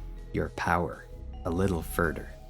It's like he's getting hyped seeing his little experiment beat the uber powerful super boss. This has led to the creation of the #1 soul fanboy Gaster, like he's watching your Let's Play in the bunker or something. It is interesting how what was previously seen as this mysterious super evil ghost haunting the game is becoming more friendly as we learn more about him. Titan human face. When the Titan first appears encased in shadow, me and seemingly a lot of other people thought it was straight up some giant bald like real life dude. I mean, you can see this, right? It has to be intentional. I doubt it has any lore significance, but is more so supposed to be creepy, which it certainly exceeded at. Titan looks like Gaster. This one's crazy. After the Titan does get lit up and we see its face covered by its wings, it looks exactly like Gaster's face, right? There's an edited image here so you can see it better. This one I could see just being a coincidence, but once you see it, it's really hard to unsee it. Burger Pants plot relevance. Burger Pants gets a considerable amount of unique dialogue and especially portraits compared to the other Lighteners. Add to that the fact Ice and Icy himself is also getting a ton of references throughout the game, and it suggests the possibility they could be far more important to the plot than you'd initially expect. There is the whole subplot going on with Nice Cream Guy pretending to be his E-Kitten, and I can imagine Burger Pants getting pretty upset when that's revealed. One of the core things linking Lighteners who get to explore Dark Worlds is that they're all lonely teens with deep issues, insecurities, and trauma they overcome through their Dark World adventures. So, does Burger Pants not perfectly fit that mold? Dark Worlds in Undertale. This is just talking about Sansa's doors in Undertale that he uses to teleport around. They're obviously the exact same ones seen within the Dark Worlds, which you could take to theorize is him traveling through the Dark Worlds of Undertale to get around. Weird Route Suzelsi. In the normal route of Chapter 2, you see Susie and Noelle have their kind of date on the Ferris wheel. However, on the Weird Route, things are different. For one, we don't get to see their interaction, and Birdley isn't there to interrupt them. Susie refuses to tell Ralsei what they did together, but says she'll tell Chris later. Many people infer this to mean that a more brave post-No-Grave Noelle would have rizzed up Susie and they probably kissed, which explains her vague explanation.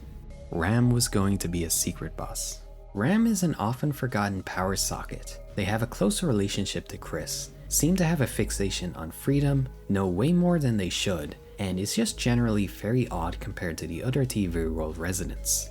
He fits the criteria to be a secret boss perfectly. We know Chris set up this Dark World, and the Knight only appears at the very end, so many theorize the Knight would have given Ram a Shadow Crystal to turn him into a schizo secret boss like Spanton and Jevel, but simply didn't have time to, since we get a Shadow Crystal after defeating them. This is a pretty solid theory that's led to some very cool secret boss Ram concept art, and I'm sure there will be a ton of fan games about it soon too. Deltarune Papyrus is Beta Papyrus.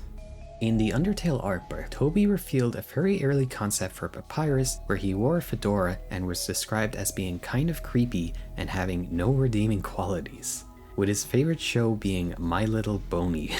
So I guess he was a pretty straightforward Reddit neckbeard brony incel style character.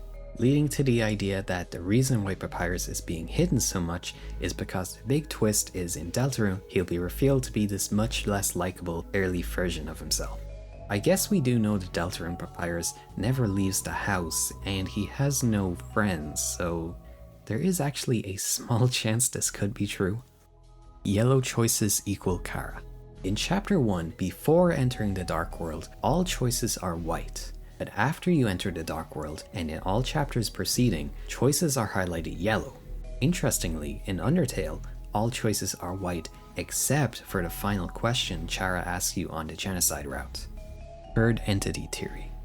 Third Entity is a really crazy theory, kind of playing off the previous entry and what many believe to be Chara's voice interrupting the vessel creation sequence, saying that there are actually 3 entities within Chris's body. Chris themselves, us the soul, and Kara, who is controlling Chris when their eyes turn red. The main supporting evidence is what I just said and the fact Kara is trying to take over Frisk and narrates Undertale.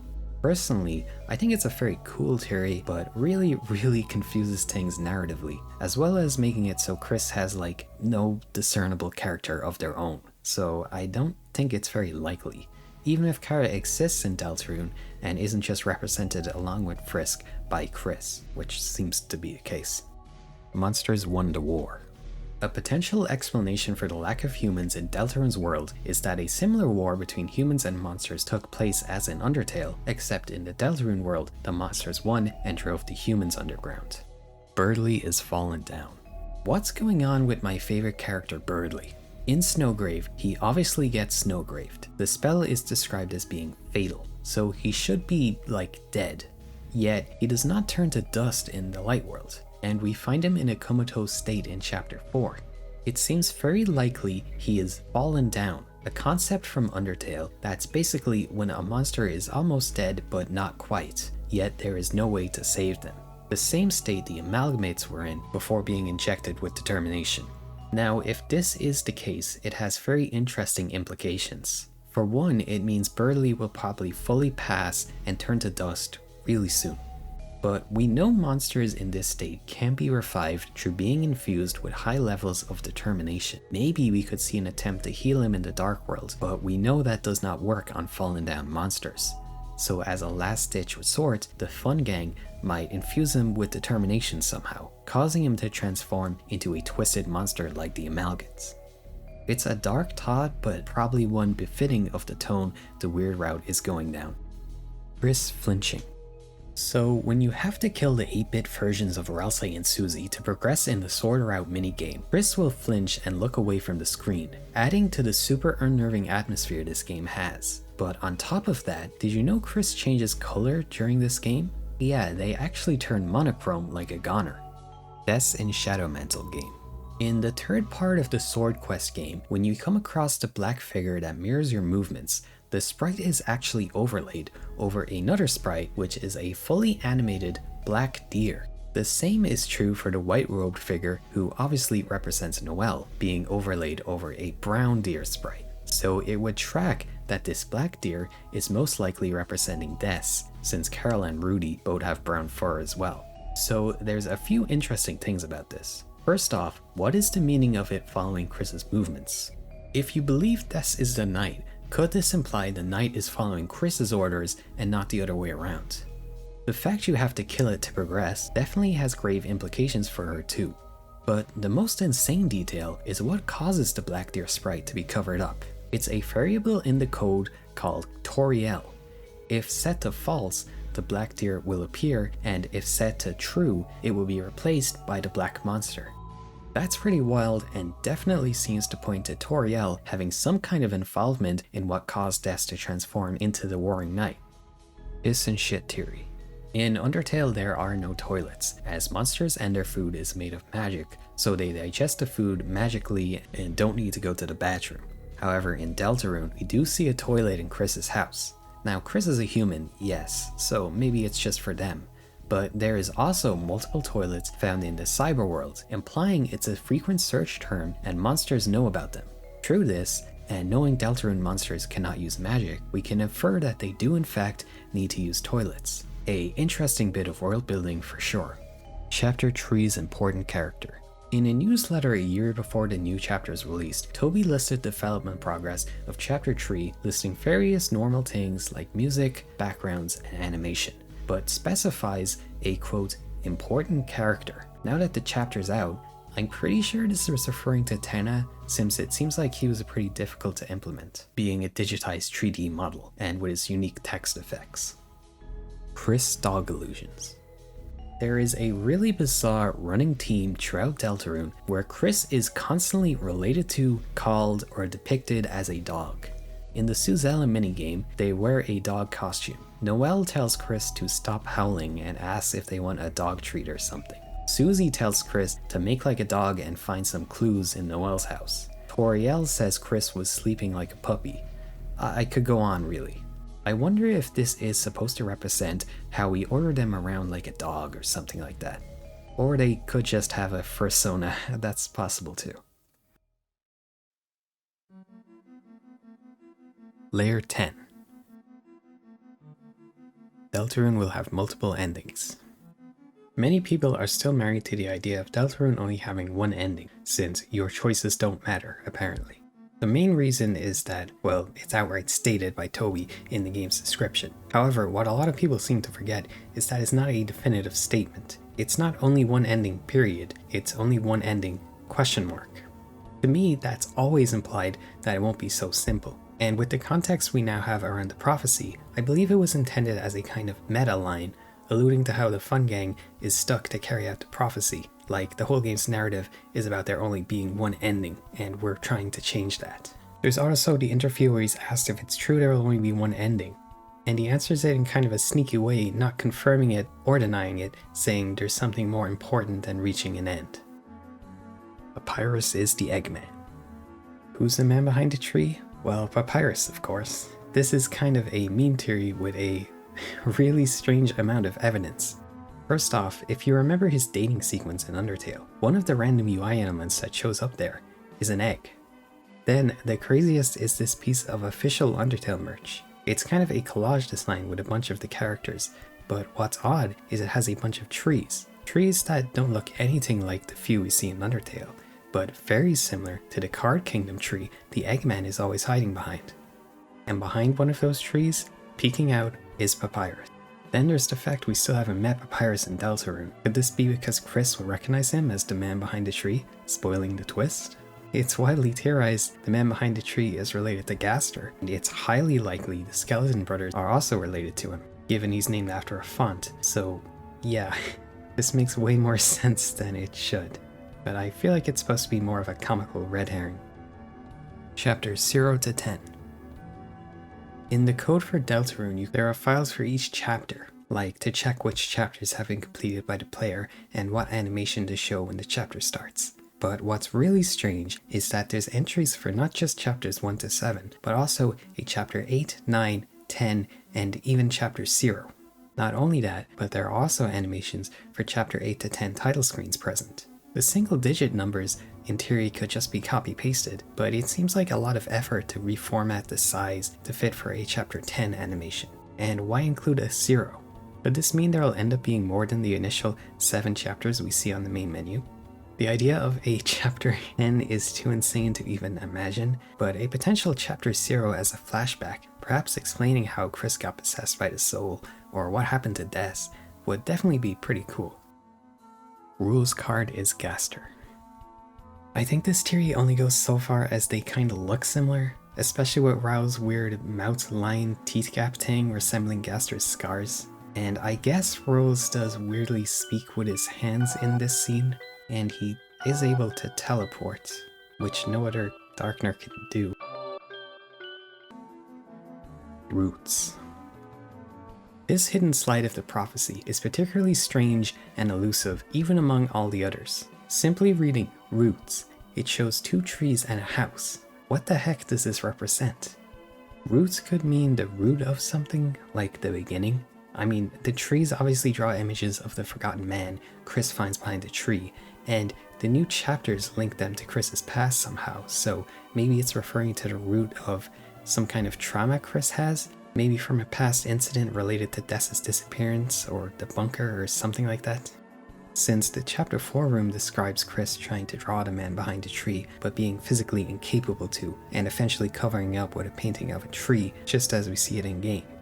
I mean, that's complete headcanon, obviously, but I don't know, what do you guys think of this one? Deltarune.com/him.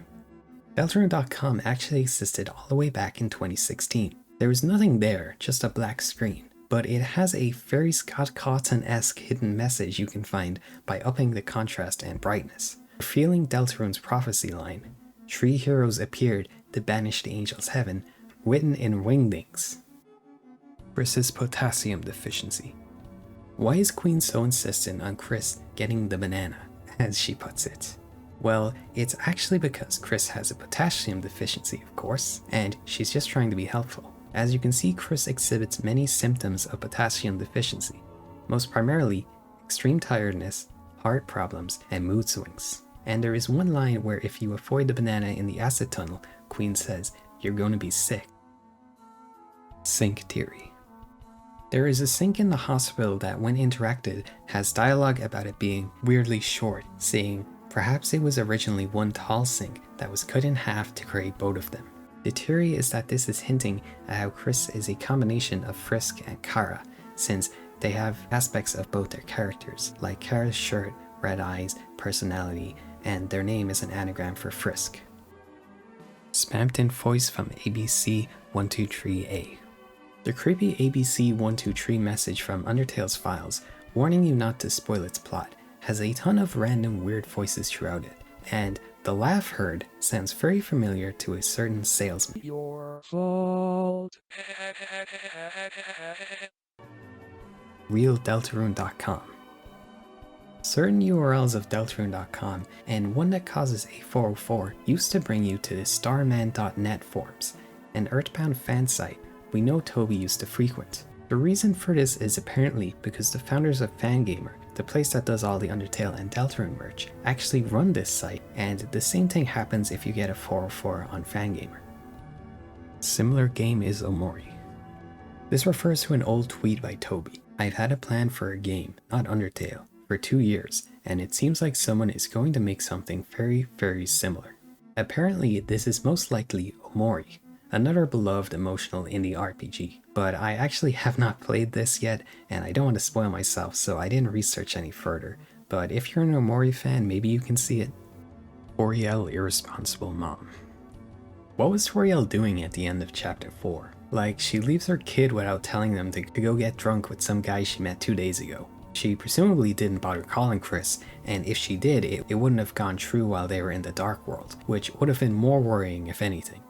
She still doesn't seem particularly worried when they're not home at 1 AM in the night, where everything in the town is closed and it's raining. Chris hadn't eaten anything since that morning, and on top of all that, she keeps partying with Sans, keeping Chris up probably for another few hours after that. So what's the reason for this? I feel like Deltarune is a much more mature and nuanced narrative when compared to Undertale, at least. So it only stands to reason the characterization of characters like Toriel, Sans, and Asgore will follow that. I don't necessarily think Toriel is outright malicious, but more so heavily flawed, as most real people are. Which, although it makes me like her character less, is pretty cool and interesting narratively. Furry degenerate censorship. In the release version of Deltarune, when you find Caddy drinking the milk after he sleeps out, Susie will get upset and drop this line: "That's my milk, you furry degenerate." But after the 3rd patch, it was changed to have her instead call her simply a furry freak. I guess the original line seemed too harsh for Toby. It's ultimately a very minor change, but it obviously ended up getting overshadowed by another, much more controversial censored scene we'll be getting to later. So I feel like this will become some super obscure knowledge only the biggest truck freaks remember a few years from now. Angels' heaven equals Noel's dark world. The 3 heroes will appear to banish the angels' heaven. Noel is frequently tied to the angel. So a cool interpretation I really like is that the angel's heaven is referring to a dark world Noel will open up. which will become her heaven and escape. Most likely a dark world where she revives Rudy after he passes, in a similar way we see too with Gerson, which will obviously end up having the seal, but Noelle would fight us very adamantly to keep open. Alcoholic Toriel. Outside Undertale media such as the canned alarm clock app give us a view into Toriel's relationship with alcohol. Sans says she looked great after having 3 glasses of wine and started to throw around pizza like frisbees. Papyrus talks of a Christmas party where she had too much eggnog and started singing Christmas songs really loud while replacing lyrics with curse words, eventually getting so out of hand they had to lock her in the shed where she passed out. This aspect of her character was finally canonized with her getting super drunk at the end of chapter 4. Asgore Rudy Undertale lore. Also from outside media, we get to see that Rudy and Asgore in Undertale also had a very close relationship. As we find in dialogue from the unreleased alarm clock app, apparently during Christmas, Asgore and him would go around the underground placing presents in the snow. Asgore saying, "I was his Santa, he was my Rudolph." Very cute. Dark Worlds parallel Undertale areas. This is probably the craziest yet most believable theory out there. If you look at all the Dark World areas from each chapter, they seem to line up perfectly with the major areas of Undertale, but in reverse. The Card Kingdom is very similar visually to the New Home, and you end both areas fighting the kingdom's king. Cyberworld again is visually very similar to the core, with the Blues and General Technology team. Then we obviously fight both Spantha Neo and Mettaton Neo in the 2 areas. The TV world looks less similar overall, but still has comparable areas to the Hotlands, mainly the main TV area, the Mettaton's hotel, and then obviously there's the TV minigames. Then it makes us play the very same way Mettaton does, including both having a cooking show and a quiz show segment.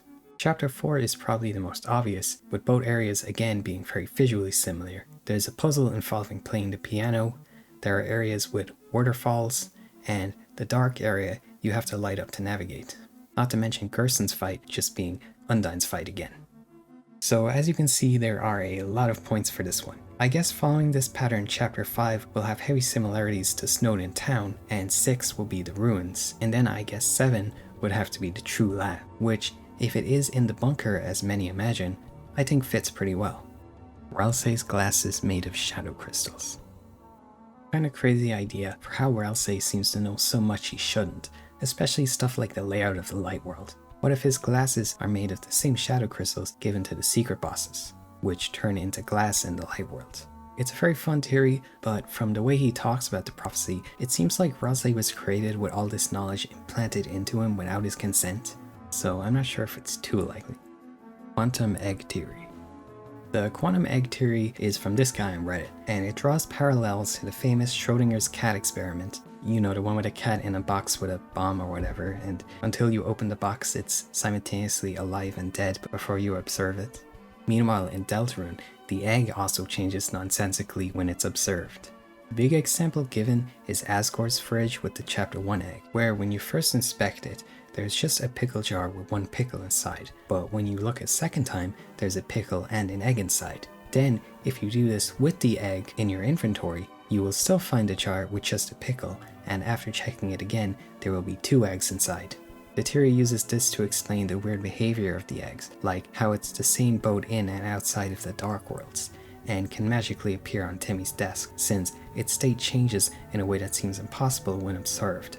I hope I got that right. This is pretty confusing, to be honest, but you can just check out the original post if you find this interesting. Azrael is making Undertale. On Azrael's computer, we can see the God of Hyperdebt, and it said it was going to be the final boss for a game he was making. Is that game Undertale? Maybe he took inspiration from his hometown, putting the residents in the game as magical characters, and made his self-insert the super powerful final boss? I think in reality it's as simple as both Deltarune and Undertale Azrael had the same idea for a super powerful self-insert OC, and while Undertale Azrael got to literally become it, Deltarune Azrael has to settle for making drawings and putting it in a game that he never finished. Depressing vibes. This game's getting kinda sad, bro. People have been pointing out the overall vibes of Deltarune becoming very heavy, just the same way as Susie sees the Dark Worlds as a more serious threat with real lives at stake. Obviously Snowgrave is hella messed up, but even the normal route is getting more and more emotional. Chris just seems depressed and unhappy in general. Ralsei objectifies himself, like he knows he's going to lose everyone and maybe die soon. And Susie's eventually going to find out Chris is working with the Knight. Chapter 4 in specific has a very ethereal, melancholic feeling throughout it, from the music to even the title screen. At the start, Deltarune was a light-hearted comedy adventure, with moments of darkness seeping in, but by the end I imagine it'll be the very opposite.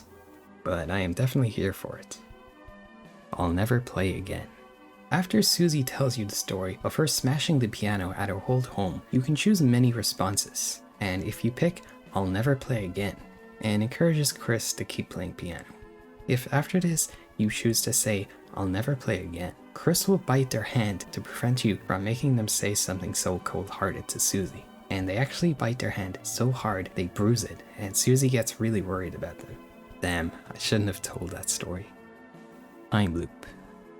The time loop theory has been around pretty much since the beginning of Deltarune, saying the one ending we get will be resetting the game back to chapter 1, or perhaps the one ending is us finally breaking that proposed time loop.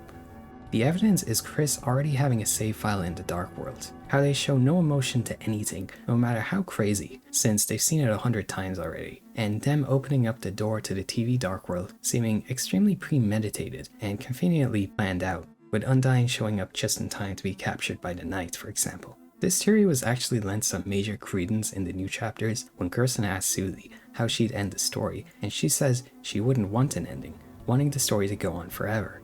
Maybe in a last-ditch effort to avoid whatever was so terrifying about that last slide of the prophecy, she'll somehow use her unique, story-breaking abilities to reset the world over and over, forgetting about it each time. Flashback Sayonara similarities. The song Flashback sounds insanely similar to the track Sayonara from Doki Doki Literature Club. Take a listen.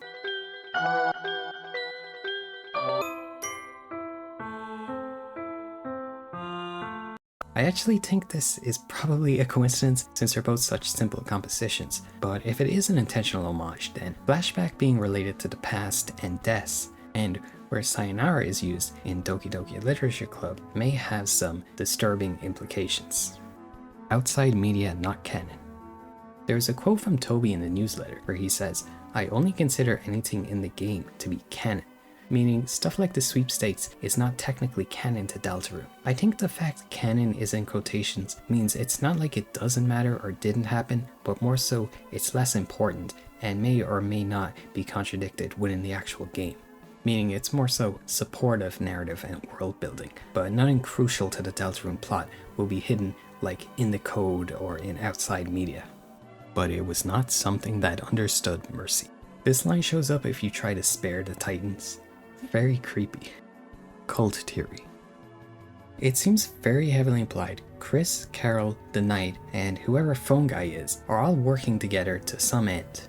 This theory comes in saying that this may spread way farther across hometown than we're shown.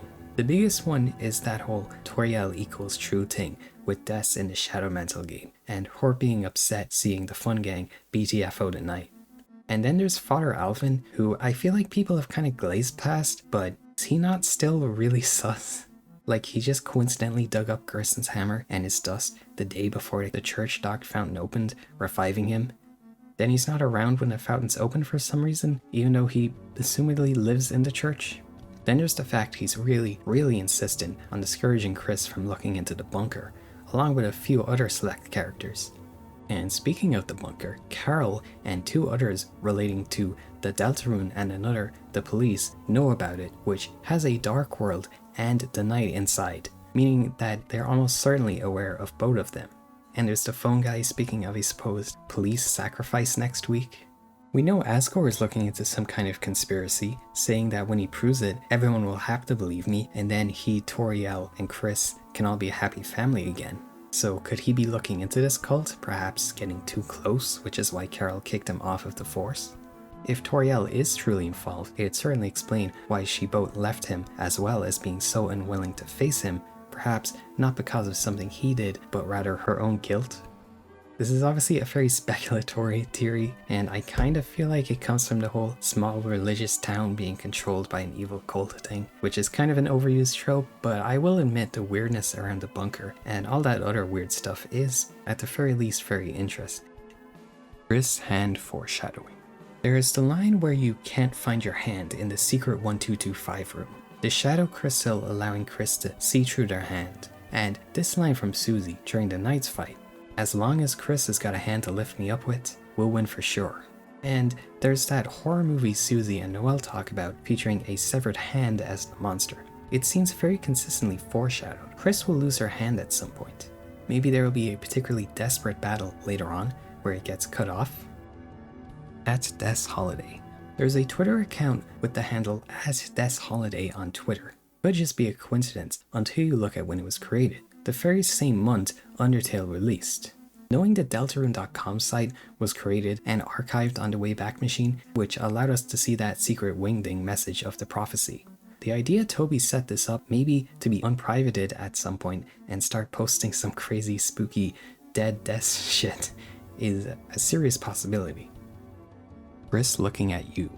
Chris will constantly turn around after cutscenes to face backwards. What's interesting is, this doesn't happen all the time, only for some scenes, making it feel somewhat intentional. I mean, when you look out for it, it is really odd how they turn around after scenes even when it makes no logical sense. Many interpreting this as Chris looking at you, the player, waiting for you to give them their next command. 11 hours or 11 years. The Eggman says this, whether 11 hours or 11 years, Deltarune will be waiting. Could this be a meta reference to the game Deltarune, which will take 11 years to be completed? I mean, Chapter 5 is next year, so 6 and 7 releasing 4 years from now? I could see it. Tenna is Glooby. If you manage to stall the Tenna fight for long enough, he will admit to being Glooby, despite claiming to be, quote, never Glooby straight to our faces earlier in the chapter. Fine, I admit it, I am Glooby. What's wrong with that, huh? We're all a little Glooby sometimes. You included, Chris, so don't give me that look, that, oh, I've never been Glooby look. You are, you have to be. It can't just be me, just me, alone, Glooby against the world.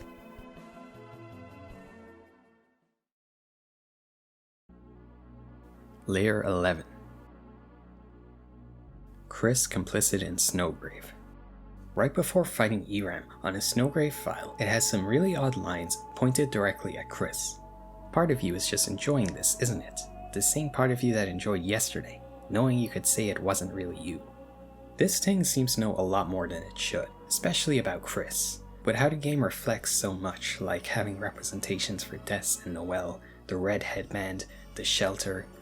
So this seems to establish Chris is actively enjoying the horrors of the Snowgrave route. At least to some extent. I mean, when you think about it, couldn't they remove the soul at any time, or at least resist us when they're in the Dark World, as we see them do at several other points? Yet they stand by and practically allow us to do all those terrible things. I don't necessarily think Chris is outright evil here, but there are hints at them having a more malicious side we've seen throughout this video. They carry a knife everywhere, their pranks can seem cruel, they had to go to therapy at some point.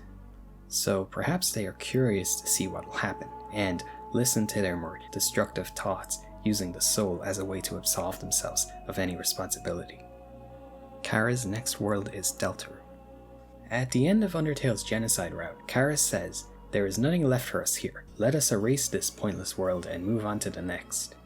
The theory being that this next world is Deltarune. We do know Kara had a strong hatred for humanity, so maybe they chose Deltarune since we see no humans there outside of Chris, who is now possessed by the Red Soul. Perhaps that Red Soul is Kara's? Chris Holmes made wingdings. Really, really weird, but yes, the man in real life that designed the wingding font is named Chris, spelled the same as Chris Deltarune. It seems like such a crazy coincidence, so maybe this is the inspiration for their name? Ralsei is a gunner. Why does Ralsei have no identity of his own, despite all other Darkners having one? Why is he seemingly created with full knowledge of the prophecy, as if his only reason for existing is to dump exposition on our heroes? And why does he have an empty heart on his robes? What if Rousey is a creation of Gaster, being a Goner vessel, the very same as the vessel we create at the very beginning of the game? It's a very intriguing theory, I believe was coined or at least popularized by this really great KemiBoyG video. You can check that out for all the details, but when you consider Rousey's whole arc, focusing on him seeing himself as disposable, existing merely to carry out the prophecy and try to find a way to break it, being a prince without a king, and Gaster being so tied to the prophecy, being the first to ever recite it to us, seemingly having the ability to create these vessels and introduce them to the Deltarune world, as well as wanting us to create his Deltarune. This is probably the most compelling idea I've seen thus far as for what exactly Rousey is. Entry number 17 is about Dark Worlds.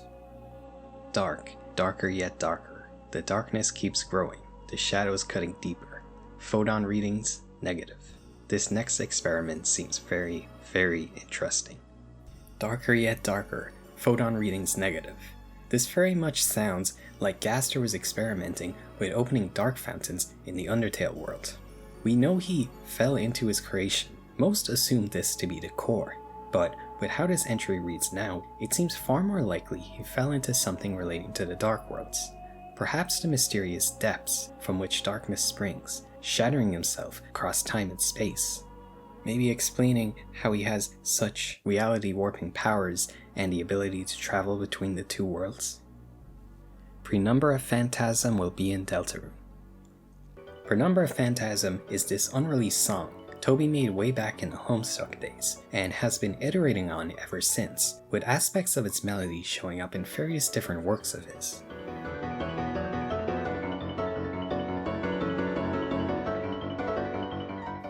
It's very similar to how Megalophania showed up in the Halloween hack, then Homestuck, and finally as Sans' iconic battle team.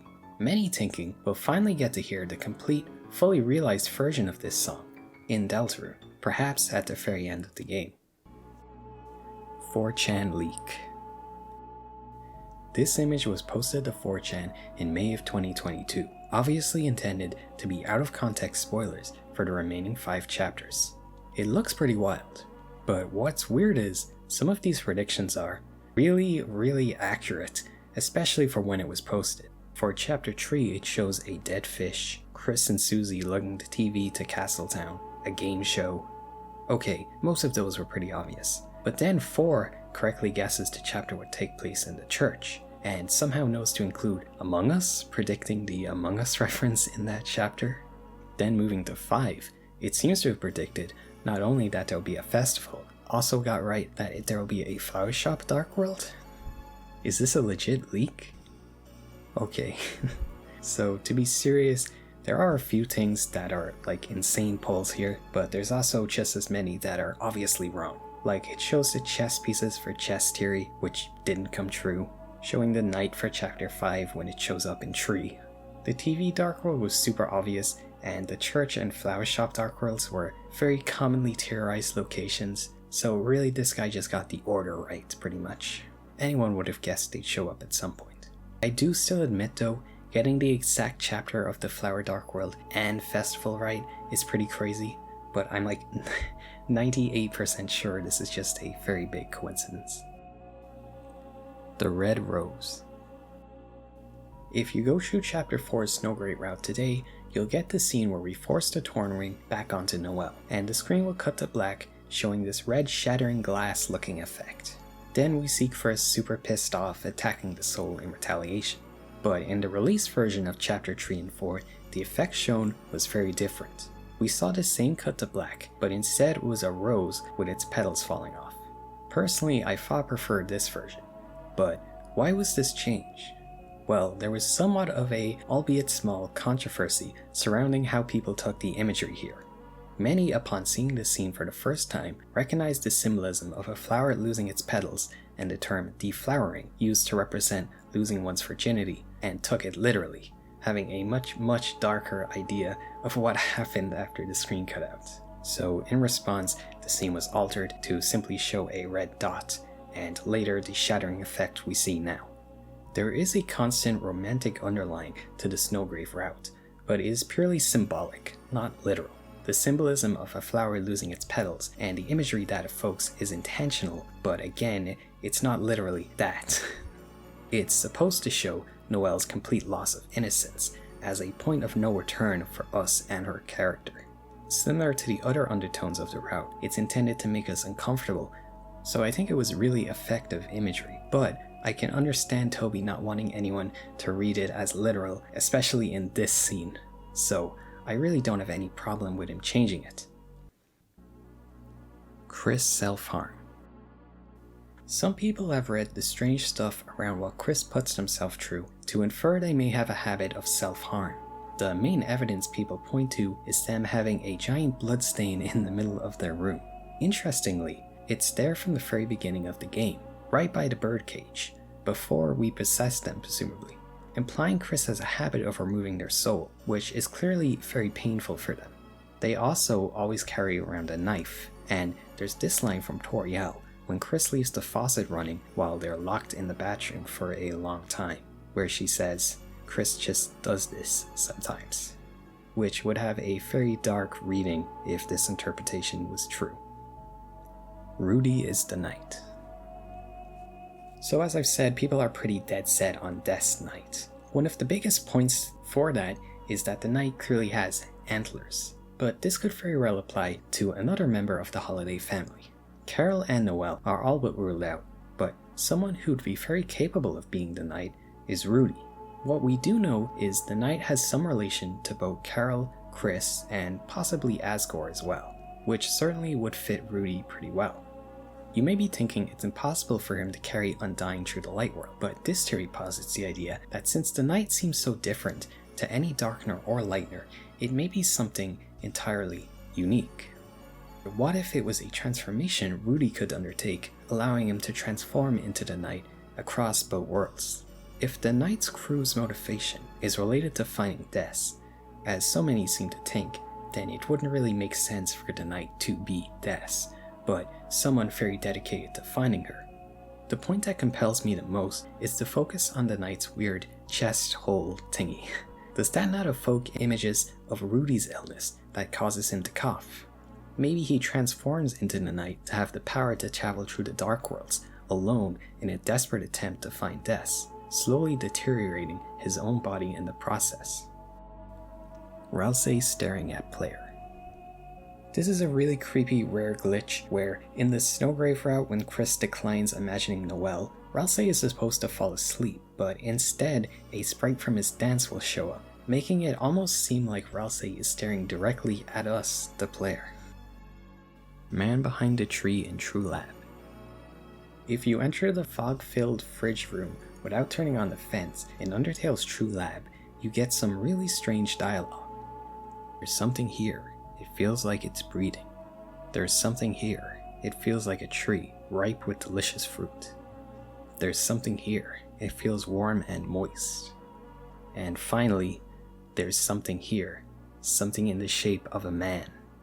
Don't these really read very similarly to the dialogue with the man behind the tree? Especially the last one. The warm and moist could maybe be the egg, then there is a tree and something in the shape of a man. Killing Lightners in Secret Game. Many have pointed out how the monsters you kill in the Sword Route game almost seem to line up with the residents of Hometown. As you can see now, there are a lot of these, and the Sword Route game clearly parallels other dark things that have happened throughout the Snowgrave route. So could this be hinting at some even darker things to come in future chapters? Maybe the route will end with the roaring, resulting in the effective deaths of everyone from Hometown. Chris is dead. Is Chris just a dead body piloted by the soul? I mean, it's a bit strange how they can remove their soul, which is clearly not their own, meaning Chris does not have a soul. There are points where people refer to Chris as being like a corpse, like Susie calling them the school zombie. And when first entering the Dark World, Chris's title reads, "A body with a soul inside." Just a body. The fact Chris can move freely without the soul, and that their eyes are either obscured or fully red during this time. Could those red eyes be from determination? The termination they're using to stay alive, similar to the soul refusing to die in Undertale. The most compelling evidence is the sound we hear when Chris first falls into the Dark World, while they lay motionless on the floor. The sound ocean.ogg. Remember all those weird ties to the ocean throughout Deltarune? Could these be there as foreshadowing for how Chris died? From drowning? Is that why their skin turns blue in the Dark World? This theory is pretty crazy, but honestly it's probably my favorite, and it has been ever since I first saw that Half-Bred Chaos video on the idea. Toby Fox's first tweet. All the way back in 2011, Toby Fox posted this as his very first tweet. The edge of shadow, where reality and dream meet.